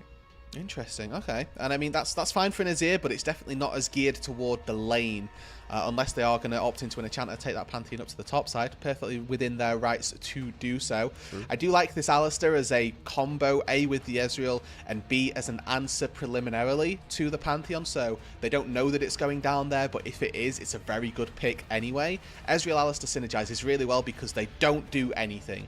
Ezreal goes Qs from afar, Ezreal leaves and goes to top side. That's how this bot lane pairs together. Hey, sometimes that's all you need, I guess. Yeah. In League of Legends. It's a team game, okay? It's a team game. The Gragas is locked in, so potentially looking at a JJ Pantheon or that Pantheon support that you were talking about. I do expect the shot to be on that Gragas. If we do end up getting this Poppy, which we'll wait to see if it does get locked in, I would love to see this on JJ. And it is very good here, especially denying Aki on the Lee Sin. And then, of course, by extension, it denies PP God as well, right? Yeah. The Alistair engages are just so tricky to do when you're playing it into Poppy, and they can flex this around. You can put Pantheon and Poppy, both support and jungle. It's going to be a complete guessing game for NIP now deciding what to round out their composition with. It is probably Doinb taking the 5th pick here, an opportunity for it to be, maybe not him, but what has he got to save this draft to fix and piece it all together? Oh, we're cooking. You saw you saw the coach. The coach was like hardcore talking to him, like, we got to figure out what's gonna work here. Is it actually gonna be any kind of finickiness? We get the Lee Sin mid. Do we actually? The Aki brand sticking to the AP that we saw earlier, and Doinb coming in with the Lee Sin, baby. So IG, let's go. They were clued in. They knew this Lee Sin was going mid lane from minute one. The Lilia ban was not a false prophet, but the Lee Sin mid for Doinb, My God. Wonderful. Okay, not well versed in this at all. We'll see how this ends up playing out. But this composition for IG is so geared toward their early game skirmishing. They've got to try and use this Lee Sin, because you have to imagine as you get later on that the drop-off we experience from Lee Sin is going to be really, really present. The Udyr might well be able to cause disruption, but he's not going to do as much damage as we get later on. And the Ezreal as well, a champion that can pump out damage as we get later into the game, but without that supportive cast, doesn't feel like a solo presence carry for the team. Yeah. The combination is going to be super important between Aki and Doinb. I think their combinations early are going to be so massive. It is a pick that Doinb has whipped out in the past. He's played 5 games of it. He's got an 80% win rate, not too shabby on it. And now I'm really putting a lot of pressure on Rookie to figure out what his answer is and how to play against this, because if you let Doinb have a game like last game where he's stunting all over your entire team and then he pulls out Lee Sin and finishes the series on it, we're going to have words. We're going to have words. Absolutely, and there's a conversation here of, okay, Doinb's been prolific on his roaming style champions and making plays for the team. What better to roam on than a jungler by trade, somebody who can just go and gank, and then also with that maneuverability that Lee Sin has, we'd love to see him get about the Rift. Hear the Gyos ring as we get on to the Rift here for game number 4. Love to hear the energy is still in the arena, in NIP's home arena in Shenzhen. We'll see now NIP looking for a level 1 on top side, but man, this game means so much. And I know we've spent a lot of time talking about NIP and talking about Doinb with the Rise game last time, but IG, there's a lot of eyes on this team, not only in their name, because it's looking at a lot of players who are coming back into the fold, the shine rookie, the ones that earned that star on their chest, coming back and now trying to combat a resurging Doinb into the league, where he has his FPX skin equipped there as well. Wow. I think it's the Chroma. I mean, I've just done a little bit of pocket research as best as possible. Lee Sin is his 2nd highest KDA champion. Do you want to try and guess, with more than one game played, who his highest KDA champion is? And it's not a mid laner, just to give you a little taste. It's Riven. Riven with a KDA of 24 in 2 games. He's got a 13.3 KD on Doinb, and I wanted to see who he was playing it against more so than anything, but I'm not quite good enough at my quick maths to figure it out. But basically, just seeing if this is an answer to an Azir in particular, if this is just something that he whips out on a whim. Already looking at some early push coming through for Rookie in that mid lane, and making sure that the presence of the Lee Sin can't be felt super early on. This matchup going to be extremely important to keep tabs on. And again, kind of going back to that pressure moment, like Rookie is on a classic pick for him on the Azir. I've seen this guy pick apart teams with this pick, and I'm very excited to see him piloting it. I'm interested at the combination between Pantheon and Azir and how Zia will get involved, but it's really more so about Rookie keeping pressure, pushing and moving, and staying ahead of Doinb. And then that's the key, isn't it? So that this Lee Sin cannot be unlocked on the unlocked out onto the map. And well, it was relatively recently, I guess. Oh, Rookie, he's in a little bit of trouble there. Yeah, a couple of years ago from Knight, in the 2023 season. But, so Doinb, taking pretty happy. We talked about the little game that these two, or that the top laners were playing, who could play the oldest champion, like that we'd seen in the least recent time. Doinb coming in at 2023 as opposed to reaching that 2020 mark. Yeah, we're keeping the check marks going as we go through old champions, I guess. Yeah. But I appreciate it.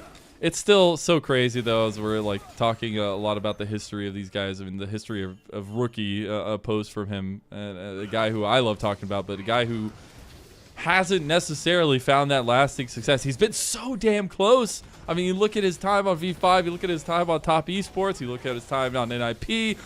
It's been a story of tragedy for Rookie, and it's become a meme now that he can't make it to internationals. And they were looking at this roster and saying maybe this is what is needed to get the guy back on the biggest stage. And I know that this team has a lot of backing between the community and the fan sentiment.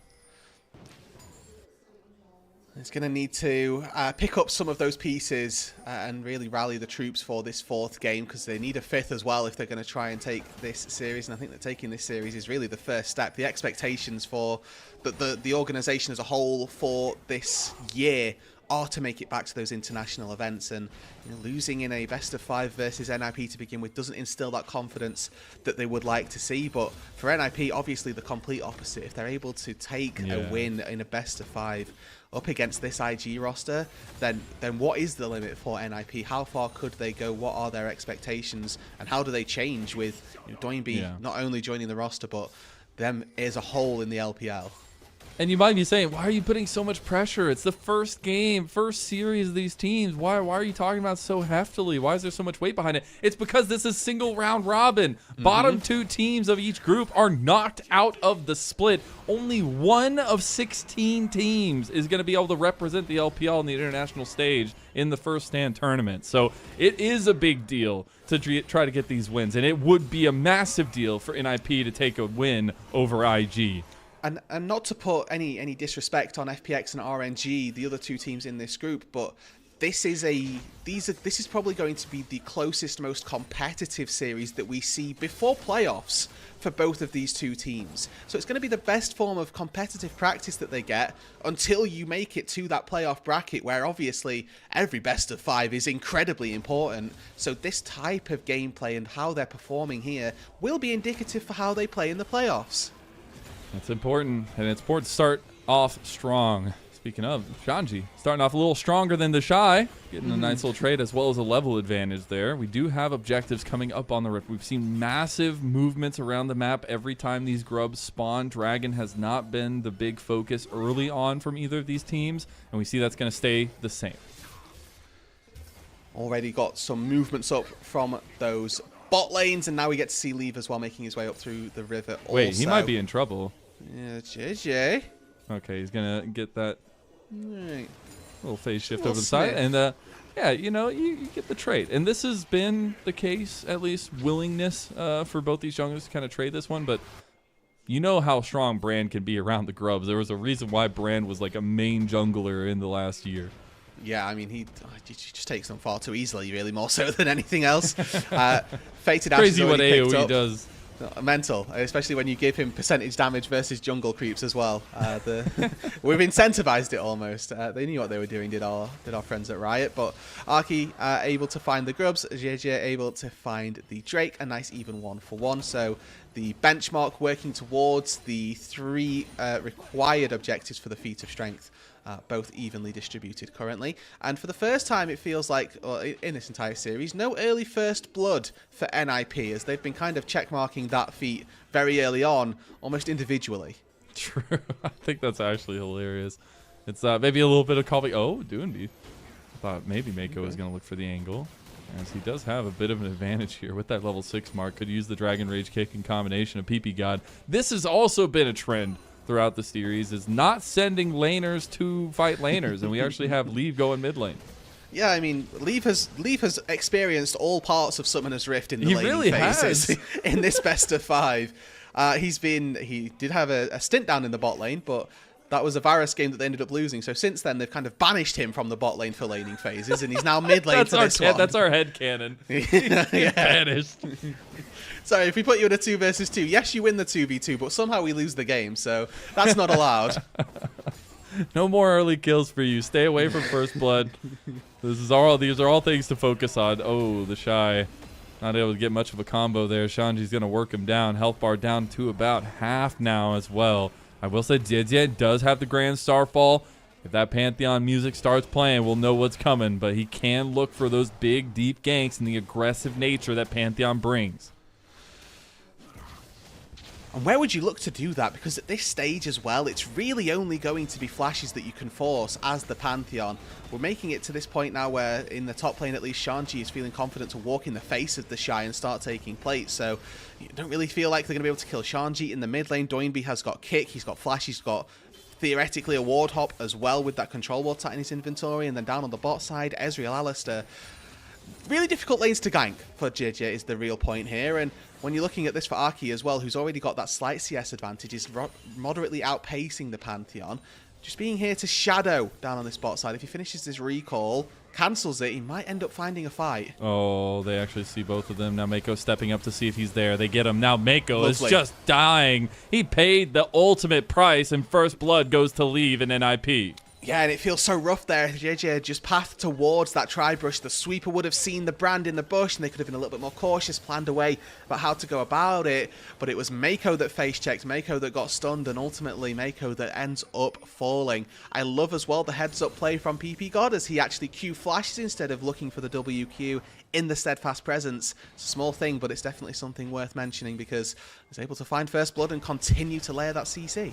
Yeah, not too shabby. We also see that Gala delayed the base from Leave down in pod side. We'll take a look back at this one. Mako just not expecting the damage. No, and I mean, it's a good stun, obviously, to find the landing, but then this from PP God. Q flashes over the steadfast presence, so there's absolutely no way of him getting out to safety. First blood goes into Lee's pockets. Definitely an area of the map that will be grateful for that 400 gold injection, picking up the tier, and then, I mean, first recall finding... the tier is always going to be very good, but then going back to base on your second and having the best parts of a Trinity Force, we'd love to see that. Not too bad. Not too bad. No, not at all. Now we have about 14 seconds till the grubs come up. This is a big one because it would be Grubgeddon for NIP. They've already gotten the first 3. Also continuing to potentially stack those neutral objectives. IG already here. We're getting set up around the pit. They could go even, but at least denying 1 is important. That's the goal, is to stop the feat of strength stack going through, but also stop 6 grubs just innately is going to be very powerful. But finds 1 here. Can he get out as PP God's lurking? Nothing else to be found. Most likely going to be a 5-to-1 split, but one that, in this case, IG are kind of forced to take. Yeah, I think they'll be okay with it. Maybe not the happiest of campers, but they'll be camping nonetheless. Gala looking for a little bit of poke on a lead. They actually go for the play. That's a huge stutter step there by Mako. And there's the Grand Starfall. Start hearing that Pantheon music. Oh, and Leave dies. Gala claims the kill. A beautiful rendition there from Mazel and a beautiful execution of the AD carry. Leave with both summoners up, still ends up falling, and that now opens up this mid lane, not to take the turret, but to take some plates at the very least, as Gala more than happy to find himself with a kill and some extra turret platings in his back pocket. You see, Rude Dude, I hear that song in my nightmares and my sleep because I play with Kangas and he loves Pantheon. So you know it's the best of both worlds. And Doinb's looking for a little bit of an angle down on bot side. But I love to see Pantheon making it into the meta and actually finding a little bit of prowess. No, I mean, this is exactly what the Fearless draft incentivizes, is the ability to take these picks and still be able to make them work.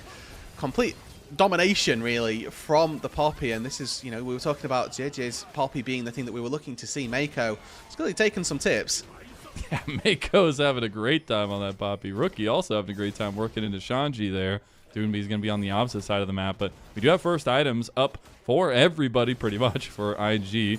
And I think the Nashor's Tooth first from Rookie. Going to be a nice little start to keep some pressure up and give him a little bit more power spiking early. Do have Dragon taken by NIP in a bot lane dive. Doinb playing a little bit too close to the vest, but ING, they don't have any help down here for the Shy, and he'll just go down. PP got traded in return. Ooh, no unbreakable will on the Alistair meant that the tanking there needed to be juggled just a little more efficiently if they wanted to get out without any casualties, but they will still happily take trading the life of the support for the life of the top laner.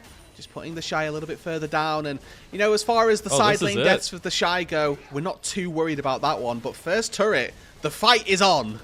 I mean, that's if they get first turret, that's feats. And they will get it. So that'll be NIP claiming feats of strength on the red side early on here. Shanji going for the tussle against JJ. JJ doesn't have cooldowns. And you might have forgotten Udyr is kind of ridiculous. As JJ forced out of the fight, did have Gala and Mako right behind him. You thought he was going to die? Never. That's not what Udyr does. He just runs away. Fimbulwinter already finished up. Or is that Winter's Approach currently? I never forget which way the upgrade goes. But either way, we've not got the upgraded version of the tier. And Rookie 2 versus 1 trying to still take this turret. Just hitting a shield right now. That Nashor's Tooth is kind of working. It's doing a lot of damage early for that one. But he's going to look to push the next wave. At least Mako's here to buy him some little cover. He also has JJ, who almost has Grand Starfall back up. Maybe they look for a dive. Maybe they look to punish Doinb. Yeah, Stridebreaker finished for the Lee Sin, so gap closing and get down potential certainly there. Really good. Oh my word, PP just got torn apart. They are going to get the turret in trade of that. PP God cannot sustain any further. There is the Rift Herald coming up in 2 minutes, but resets should be coming out for at least IG's side. And that does mean we're going to have a little bit of lull in the action. And honestly, it's been a very contested game. We're dead even at 14 minutes, and I love that as a change of pace to this series. No, absolutely. Aki spots the Shy. Is anybody here to help? Oh, no. I mean, I think he just pops the Pyroclasm here, right? I mean, he could just get some damage down. The cast comes through from the Shy. He's doing some work there. Grand Starfall had been called. Not going to get anything in the end. You also had Leave moving down, who almost had True Shot Barrage. Yeah, no, I mean, good stuff from Aki there. Holds onto that Pyroclasm, recognizing, okay, we're probably not going to take this fight. I want to keep it for the Rift Herald, knowing that that's something they can look towards. Shanji, this is the test of a true Udyr. Oh, can you escape a 1v3? Well, he's going to try. He gets smote, and now he's in a lot of trouble. He's just going to try to run his way out. He can't. He's slow, and he's going down. Shanji, slowly but surely, trying to dodge and weave, but JJ is right as an arrow. And now you had a little bit of movement from Rookie to come down as well, while Doinb is taking yet another side turret. So we're getting side lane pushing Doinb Lee Sin mid.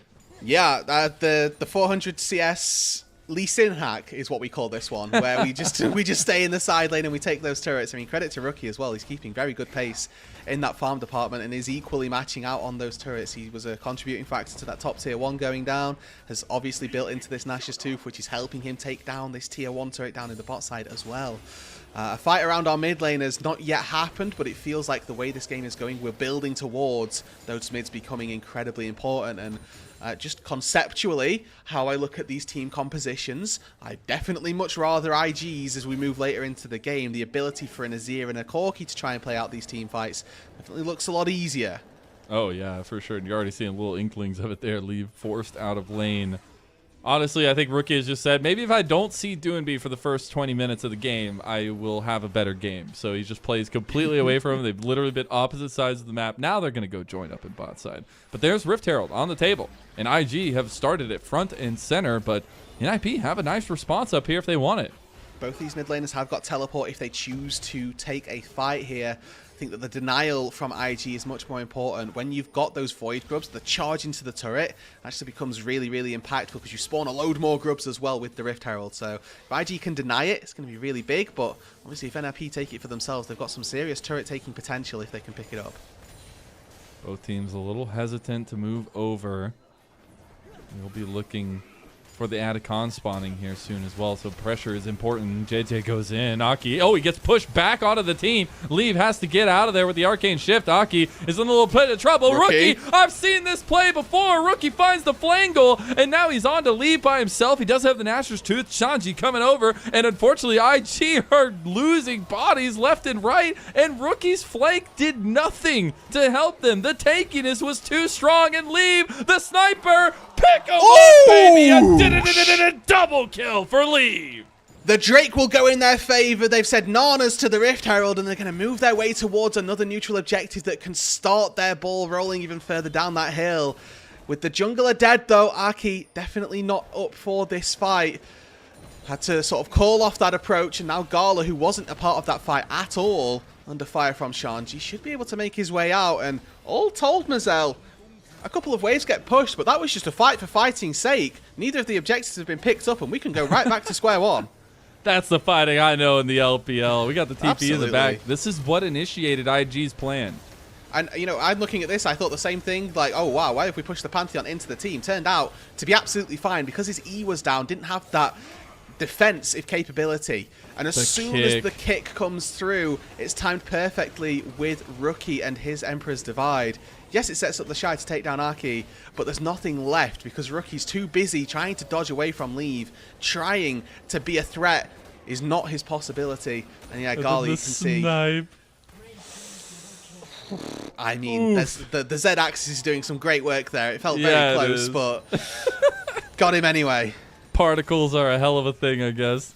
What a play, man. And this is the kind of stuff I was so excited about seeing with NIP when Doinb joined. The way the meta is right now, there is so much flexibility in the picks that we have, and you have to be flexible with the likes of Fearless, and he is using it so beautifully.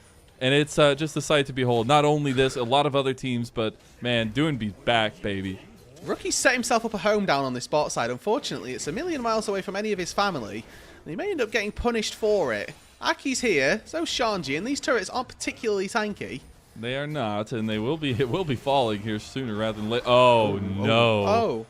Okay, well, Rookie might just get run down here. Shanji's just going to walk at him, and Rookie has no saving grace. Look away, Rookie fans, as he is just being mauled to death by the Bear Man. It looked bad, then it looked good, then it looked bad again. We whiffed on the Emperor's Divide, but then we got a really good glide away, but then all of a sudden we remembered we were playing versus Udyr, and he can just chase me down anyway. So Rookie sets himself up there for failure, and NIP now moving into this top side with that member advantage on the map. They're able to draw somebody down to this bot side to catch the wave, which means that the rest of the team can move into the top side to take this Herald, all the while still having to commit somebody to that mid lane so they don't lose the turret.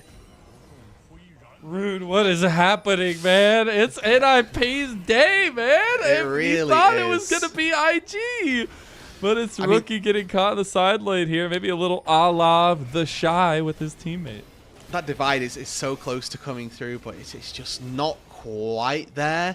And I mean, for this NIP roster as well, the NIP organization as a whole, it's not an organization that has got a lot of success in the LPL's history, right? A couple of playoff performances, making 5th, 6th last split, but not that high that we're expecting and that you would expect for a team that can beat IG to be able to take. And as we're sort of beginning to have to wonder if this does become a 3-1, where does this limit, or where does this team's limit actually exist at?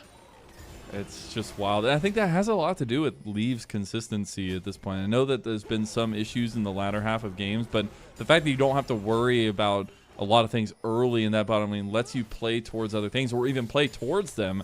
And I think that's where, you know, switching that kind of spotlight a little bit, Aki has truly grown into a very versatile jungler. Like, we're seeing him play some aggressive natures, but we're also seeing him consistently know where to be on the map, and that's not something we've always been able to say about this guy. And I mean, such an improvement that we're more than happy to see, obviously, moving into 2025.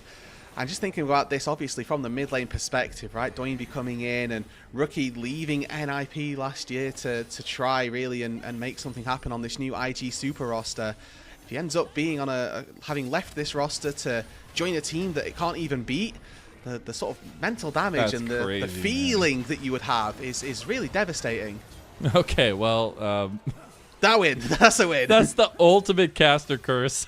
Yeah. Doinb just goes down serendipitously to IG, and yeah, I mean, it's just wild to think of, especially for Rookie. You know, it is the organization that you tried so hard to make something happen with. I mean, he was a part of that V5 roster, which NIP was V5 before they were NIP, in that undefeated season into losing in the playoffs and then losing as well to Doinb in 2022. So I think there's a lot of weight on their shoulders, a lot they want to make up for, and it's a long way from here unless they can take this game number 4 and game 5. Now NIP is setting up around this take by IG for the Atacon. I think IG realized they're not in a position to really get this going. It's going to reset. TP now coming in as well. That'll be a big joining as the reset came through. Shanji is fighting the Shy over on the side. This is getting a little dicey now as Atacon getting down to 5,000. You got to remember, this is a GA. As soon as whatever team gets it, they are going ham. As Keeper's Verdict goes, Keeper's Verdict gets him, and now they have the Atacon. IG, they get the smite, they get the ticket, and they're going ham themselves. Rookie looking for the pick over the side. There's the Grand Starfall going in onto Aki. Gala trying to follow through. The GAs might get popped here, but maybe it's worth it. Doinb going in now too. They're getting all the pops, but it's gonna be so little too late. It's only 100 gold apiece. NIP clean house onto IG. But that's so worthwhile, the fact that they're able to just take those Atacons away. It looks again so good for IG. Mako with the Poppycopter sends Aki to the Shadow Realm, and he's got no chance of winning the Smite fight. That's effectively a 1-for-0 in favour of IG. But the gold that comes from all of those pickups, in terms of the gold tally, it's actually about even in the amount of gold that gets picked up for the withdrawals and for the kill for IG, but the removal of those buffs is the really crucial part. NIP, they can maybe look to try and take a fight around the next objective. And this all started by picking out Doinb in the side here under vision, and then kind of led to a little bit of a series of events there. As you see, it ended up being totally in favor of NIP trying to take those away immediately. And again, PP God ends up causing a lot of disruption, but ultimately sacrificing himself for no real cause. And then 4 versus 3 once again. You're thinking, why aren't IG just able to steamroll through this fight? But a lot of pyroclasm damage from Aki. He sort of throws it out as a last regard as he gets out of range. And then all of a sudden, Gala juggling it almost with Rookie, just saying, you have the fire, no, you have the fire. Neither of them can handle it. And they both get taken down to about 40% HP. Leave jumps in at the exact right time, and overall, once again, this game remains incredibly close. I'm so surprised in all of these replays at how much utility Doinb is presenting in the team. Like, his Dragon Rage kicks have actually been so OP, not to get kills, not to have gotten like those big flanks that we usually see jungler Lee Sins do, but he's been protecting the team in a lot of cases with it. I kind of like it. Yeah, and that's the versatility of a Lee Sin kick, right? So frequently we're used to it seen as just the insec. Okay, who's my priority target? I have to get them. I have to get them and kick them back in. But if you can use it to kick a really high HP target through the rest of the team, that's absolutely worthwhile doing, and definitely has a lot of power as well. All right, we're dead even. 25 minutes in. The most even game we've had of this series so far. We have Dragon coming up later. Obviously, timers are bugged because of Atacon sometimes. And now we have to think of what that next fight looks like, because both these sides would have Soul Point. And that Soul Point gives you so much decision-making power when you have compositions like this. I think we're looking about 3 minutes, 2.5, 3 minutes until we get that Drake spawning, just as a rough baseline for people sort of thinking whilst timers are bugged. And with, obviously, when you get that Soul Point, you already highlighted the decision-making power that gives you. And the way that NIP have played out this series so far, the decisions that they're making have generally been very, very sound. I think the question and concern really that I have is that as we get later and later into this game, access to Rookie becomes more and more difficult because we have a Poppy protection system in place. So if PP God ever tries to get on top of Rookie, Mako should be stood there with one, a hammer to kick people away, and then two, a steadfast presence to stop people having got in the first place. On top of that, I don't even know if you know what you've done. I mean, if PP got the Poppy protect. Well, hey, you know. I try. I love Mako being on the Poppy and combinations thereof. As now we have a little bit of setup around the Baron. Do these teams really? I mean, you have the Nashor's Tooth as here. Do you feel like maybe IG can put some pressure on that Baron take? They can try and rip it quite quickly if they fancy themselves a little bit of a fight. But I mean, Shanji, he sees Gala, he should just be able to. Does have the Valkyrie, but he is just an Udyr, so he can just run at you now. The Shy coming over as well. There's Mako with that wall bang into the turret. PP God getting a little bit low now. You have a lot of damage coming through from Aki. He still hasn't popped the power class. Yeah, big cast from the Shy, and Giga Shy might have just been activated in this game and in this series. That's the clutch factor we've been talking about. The neutered Shy is no more. He comes into the fight in the mid lane, just splits NIP perfectly, gets PP God sent back in and sent to his demise. Now with a 5 versus 4 on the map, yes, it's only the support that's dead, but they might fancy themselves a little bit of a look at the Baron as Leave is going quite aggressive here. Yeah, he is. He's got an angle. He goes back for a wide true shot barrage. He's going for the kill of the Shy. Leave, my bro. You got to get out of there. Stay to your namesake. Love the aggression. He knows exactly the ranges that he's got to play on. He's got obviously a little bit of chunk onto Gala with the true shot barrage, and then he's trying to play to take down the Shy as well. Just playing with health bars, and what could have been a very detrimental situation for NIP having lost their support turns into them just throwing some skill shots and no focus on the Baron whatsoever. We do have some precipices being reached though, as 3 items for Gala. Bloodthirster third will be completed, so it'll be a lot stronger. Maybe not that damage profile, but still that sustainability with it would be huge. And now we're getting resets right before the dragon fight will be coming through. And then we take a look at those breakpoints, right? 3 items we've said largely across the board, especially for the carries in particular. That's the important part. Rookie, Gala, devastating in these team fights if left unchecked. And this is when we need to start looking at the creativity of NIP, something that they've had in abundance so far in this series, but it's something they're going to need to harness once again. How are they going to get access to Gala? How are they going to get access to Rookie in these team fights? Not a real abundance of flank wards either. So looking for those teleports, not going to be easy. Not going to be easy, but you got to find a way to make it work. The Shy goes in for a little bit of damage on Doinb. He is pretty tanky now on the Lee Sin, but he's going to need to turn into some damage of some sort, or at least some saving of his team. A lot of poke going on to PP God early here. Cast comes through. PP God's in there, and he gets locked down. Doinb goes for the kick. Gets Rookie. They find the no. Beautiful stop by Mako, and it's IG finding a little bit of sustained damage now. Gala gets hit from the back. Gala is in there as well. They get the knockback onto him, and Mako just played probably the best fight of the entire series. Shanji's going to be locked out, but Mako's popping. Doinb's trying to get something, but they have the Shy behind them. Guys, Leave is all there doing damage, has the range, has the shots onto the Shy too, but can't get Gala. And it is a scrappy fight from hell, Rude Dude. Everybody is playing beautifully in these team fights, from Mako saving the fight for IG to Doinb starting it off beautifully, catching out Rookie. This game is on a knife's edge, Len, and neither side seems to be able to push it one way or the other. This is why we love the LPL. It is absolute awesome fights going down. The fact that we had Mako in multiple positions there, as we're going to probably get a replay here soon. Well, multiple positions denying that, but the dragon is the priority. Again, it's soul point for either side. On a mountain soul as well. Jeje is here. He can block a lot of damage. He can get in the fight. Aki is on his way. TP coming in from IG. The Shy is here to block damage. It's all eyes on Leave at the minute to see if they can get that poke down. Doinb and base going to TP in.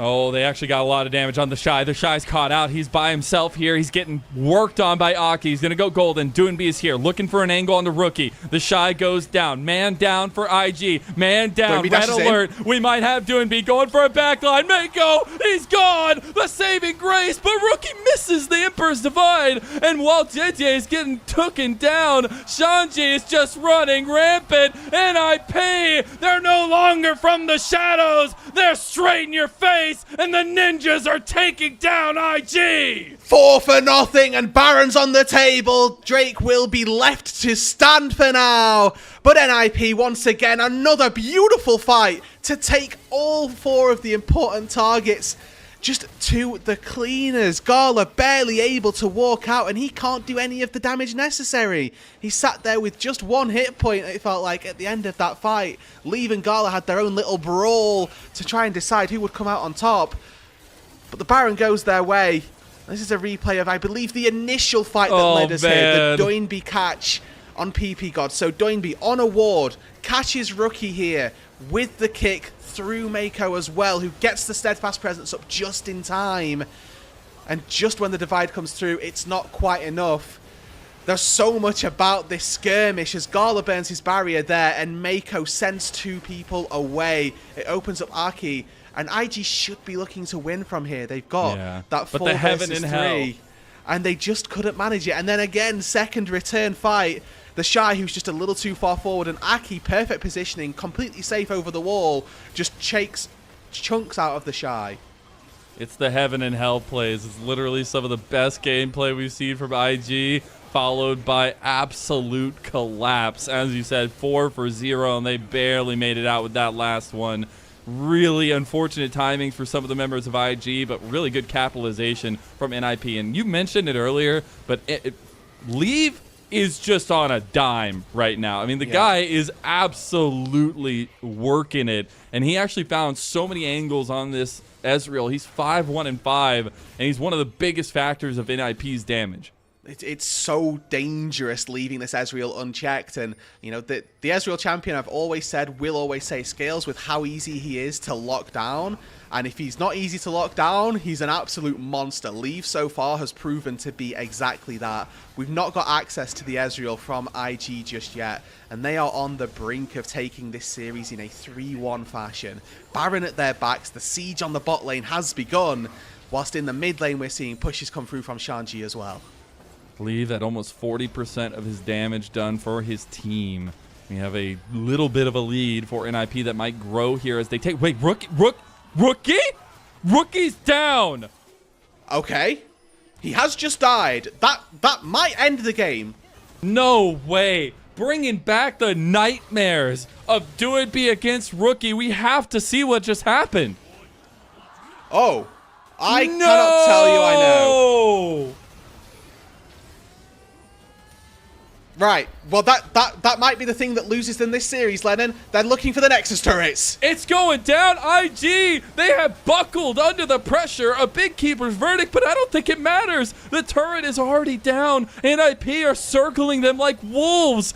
IG, they're limping around. This is not what the super team should have been. This is not the start to a best of 5 single round robin that this super team needed. Doinb going a little bit super ham there. Mako down. NIP, they're finding the picks. They're finding the angles. Rookie gets a big Emperor's Divide, but it was only onto PP God. He barely has any health left, has to flash away from Leave. Leave snipes him. Leave gets a double kill, and Leave is ending IG's first series. That's a massive play and a quadra kill for the Leave that left them dead. That's a 3-1 NIP. The nightmares return for Rookie as Doinb takes him down once again, and NIP set themselves up to be the first seed out of this group. A 3-1 victory over Invictus Gaming. A result I was not expecting coming into this. We said a victory would be possible. It would be a surprise, but it would be possible. And NIP for me at least, completely warped my expectations of their own composition of players. They did exceptionally well through games 2, 3, and 4, and find themselves now poised to take this group by storm. I'm at a loss for words, man. Yeah. First of all, it's not how the series should have ended. I don't know what the hell happened with Rookie. Something happened there, and it probably will be talked about a lot. But the fact that it was Leave, of all people, who was picking up the slack, if there ever was any from NIP in that last game, having an incredible performance against JJ, all the drama and stuff behind the scenes, whatever. We're part of different organizations now. We're moving forward with that. But this guy has lacked that consistency that he had on EDG Youth, and the reason why they brought him into the LPL, and we're seeing him light up like a light. And here we see, amongst all these stars, these guys who have been building their brands, things like that, Leave helps to bring them over that finish line. And I don't know, man, this NIP roster's got something special. It really does. That felt like a complete transition from sort of EDG Youth Leave into I'm ready for the big time Leave, because game 1 had the lead, got caught a load of times, lost the game. Game 2 had a lead, got caught a couple of times, but managed to wrestle it back, sort of rights the ship almost, and then is able to help out.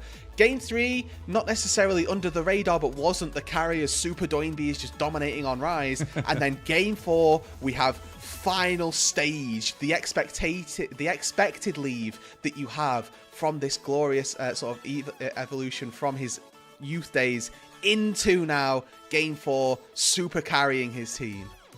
I'm so unbelievably sad we didn't get another game of this series. This series deserved another game, especially how that last game was so back and forth for so much of it.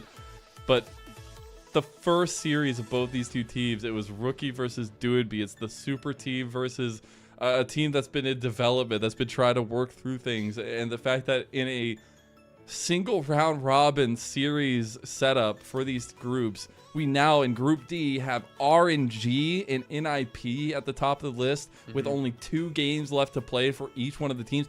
IG is in serious trouble right now.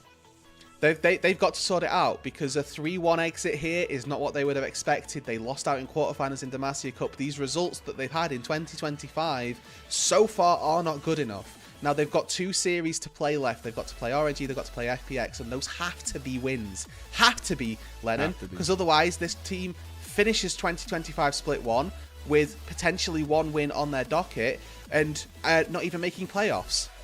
And that's the most wild thing for a team that is so looked after and looked forward to fall like this. God, I love that we just set it up with all the narratives. Doinb literally ended Rookie's run the last time he was in the league, and he starts off his run in 2025 by putting Rookie in the bin. And it was done his way. That's the coolest thing, and I think something that many teams will need to learn for against NIP from this series is that Doinb is doing it his way. I mean, he's grabbing the Lee Sin mid. We had machinations that it could be the case. They played with the draft a little bit. The Rise looked incredible. The Akali, maybe not so much. The tank Jace. Akali's a mid laner, Lennon. That's why. we see so much flexibility between this kind of top trio that it just provides so many strategies. It did, and I think that it's, like you say, him doing it his own way on champions that just aren't meta in the mid lane. You highlighted the perfect cause of how they've been able to transition Doinb now into this roster, for, like you say, for a team that didn't play with him in Demacia Cup. Don't know quite what the timeline had been like for getting him in and getting him in practice, but feels like they're already a really well-oiled machine, and at least for this group stage, if they can take down IG, they should be able to win out on their other 2 series as well. So they should really be looking to take this as a 3-0 series-wide score, and group-wide score even, to really set themselves up for a good run at playoffs. I am just heartbroken, honestly, for that last series of events. The absolute downturn in that gold graph, and the way that NIP came away with the win, ended up at 7,000 gold in the lead. But I don't know if that's the story necessarily of the whole game itself. No, I think the Atacon plays, the sort of series of plays around Atacon proved to be sort of really impactful, because IG obviously secured the objective, but then immediately lost all of those buffs, apart from, I think, the Shy managed to walk away with the fake death. And yeah, here we go, perfect, that they were just getting chunked out. And this Arky, Leave, Doinb trio winning out in the 4 versus 3 just proved to be so important, because the snowball that you can get from this buff can end games, but it got taken away immediately. And yeah, a couple plays like this where Mako has some incredible stuff. I mean, all in all, it's just a little heartbreaking for IG, but very, very momentum gathering for NIP. And the fact that they themselves were able to just close this one out in a 3-1 as well in a lot of these cases was really, really nice. And for me, it was also just the consistency of the kind of together plays and knowing where things were going around the map, which this team maybe hasn't necessarily always had. That was very nice to see. Yeah, I absolutely agree. And I think that sort of a standout for me this series was Aki. We were expecting great things from Doinb coming into this series. Leave as well had a stellar performance, but Aki was a jungler who we came in and had been sort of this could be a real weak spot for this roster. But after game number 1, completely different beast. Sort of corrected himself immediately. That's what's so wild to me. You look back at game 1, Jet was 15-0, man. Like, this guy and this team were looking so damn good. I even at one point in that game or after the game thought this might be a 3-0 for IG. But it was so far from that after that game that I'm just wondering what that was, I guess, in all actuality, in terms of the promise that this IG roster can have. Now they've got to think, what are they going to improve on going into next week, obviously. The theoretical win for IG is that they should be looking to take these next 2 series, but... There he is, shadow box in the screen. We're right back to 2022, baby. We're right back. I love it, man. The enthusiasm you can see. This means so much. This is what I love about this new format as well, is that this game is almost as important as some of the playoff games, because it gives you that berth into the top bracket of the sort of the top seeding rather from the group. So it just gives you so much momentum, and it gives you so much joy as well. Winning a best of 5 feels so much more satisfying than winning a best of 1. Oh, absolutely. And you get to have a little bit of fun along the way as well. What incredible stuff from these 2 teams. I'm glad we got to see a little bit more action from IG, but it is NIP who claimed that victory. Now we got to think of MVPs. And honestly, I didn't really think I would be saying this in 2025, but Leave probably deserves that one for the Ezreal gameplay. I think there was a lot of really good angles there. Yeah, there were, and it was a lot of weaving as well. There were a couple of just really nice Mystic shots coming through, just at times that weren't necessarily expected, where he's auto-attacking one person, the front line, but then he's just, Q backline, Q backline, Q backline. The fight where he gets knocked away by Mako, I'm thinking, oh, okay, I wonder what Leave actually, I specifically tracked him. He's got 2 Qs onto Gala in the backline, where Gala's nowhere near able to deal any damage back, and it's just so beautiful how he played that Ezreal, that he's got the range and he's using both extents of what Ezreal can manage. Yeah, I think he absolutely deserves it, and he does get it. Leave maybe left, but he's back again, and he's coming back with a vengeance. 9-1-7 in the final game of the series for the man himself. And this was a really good series, I think, for the entirety of this NIP roster. We talked about Aki, who was one of the players who didn't get a player of the game. We maybe thought that he could have done in game number 2, but PP God was playing exceptionally really throughout their victories. Doinb returns completely to form, and Shanji's job this series was to make sure that the Shy wasn't a factor, and he did exactly that. He really did. What a series. Man, I just feel like NIP have so much going for them now. There's going to be all the super carry Doinb calls. That's going to be great. And it's looking really good for NIP. Do you have any thoughts moving forward here, Ruben, in terms of things that we could be seeing or from these 2 teams or this group?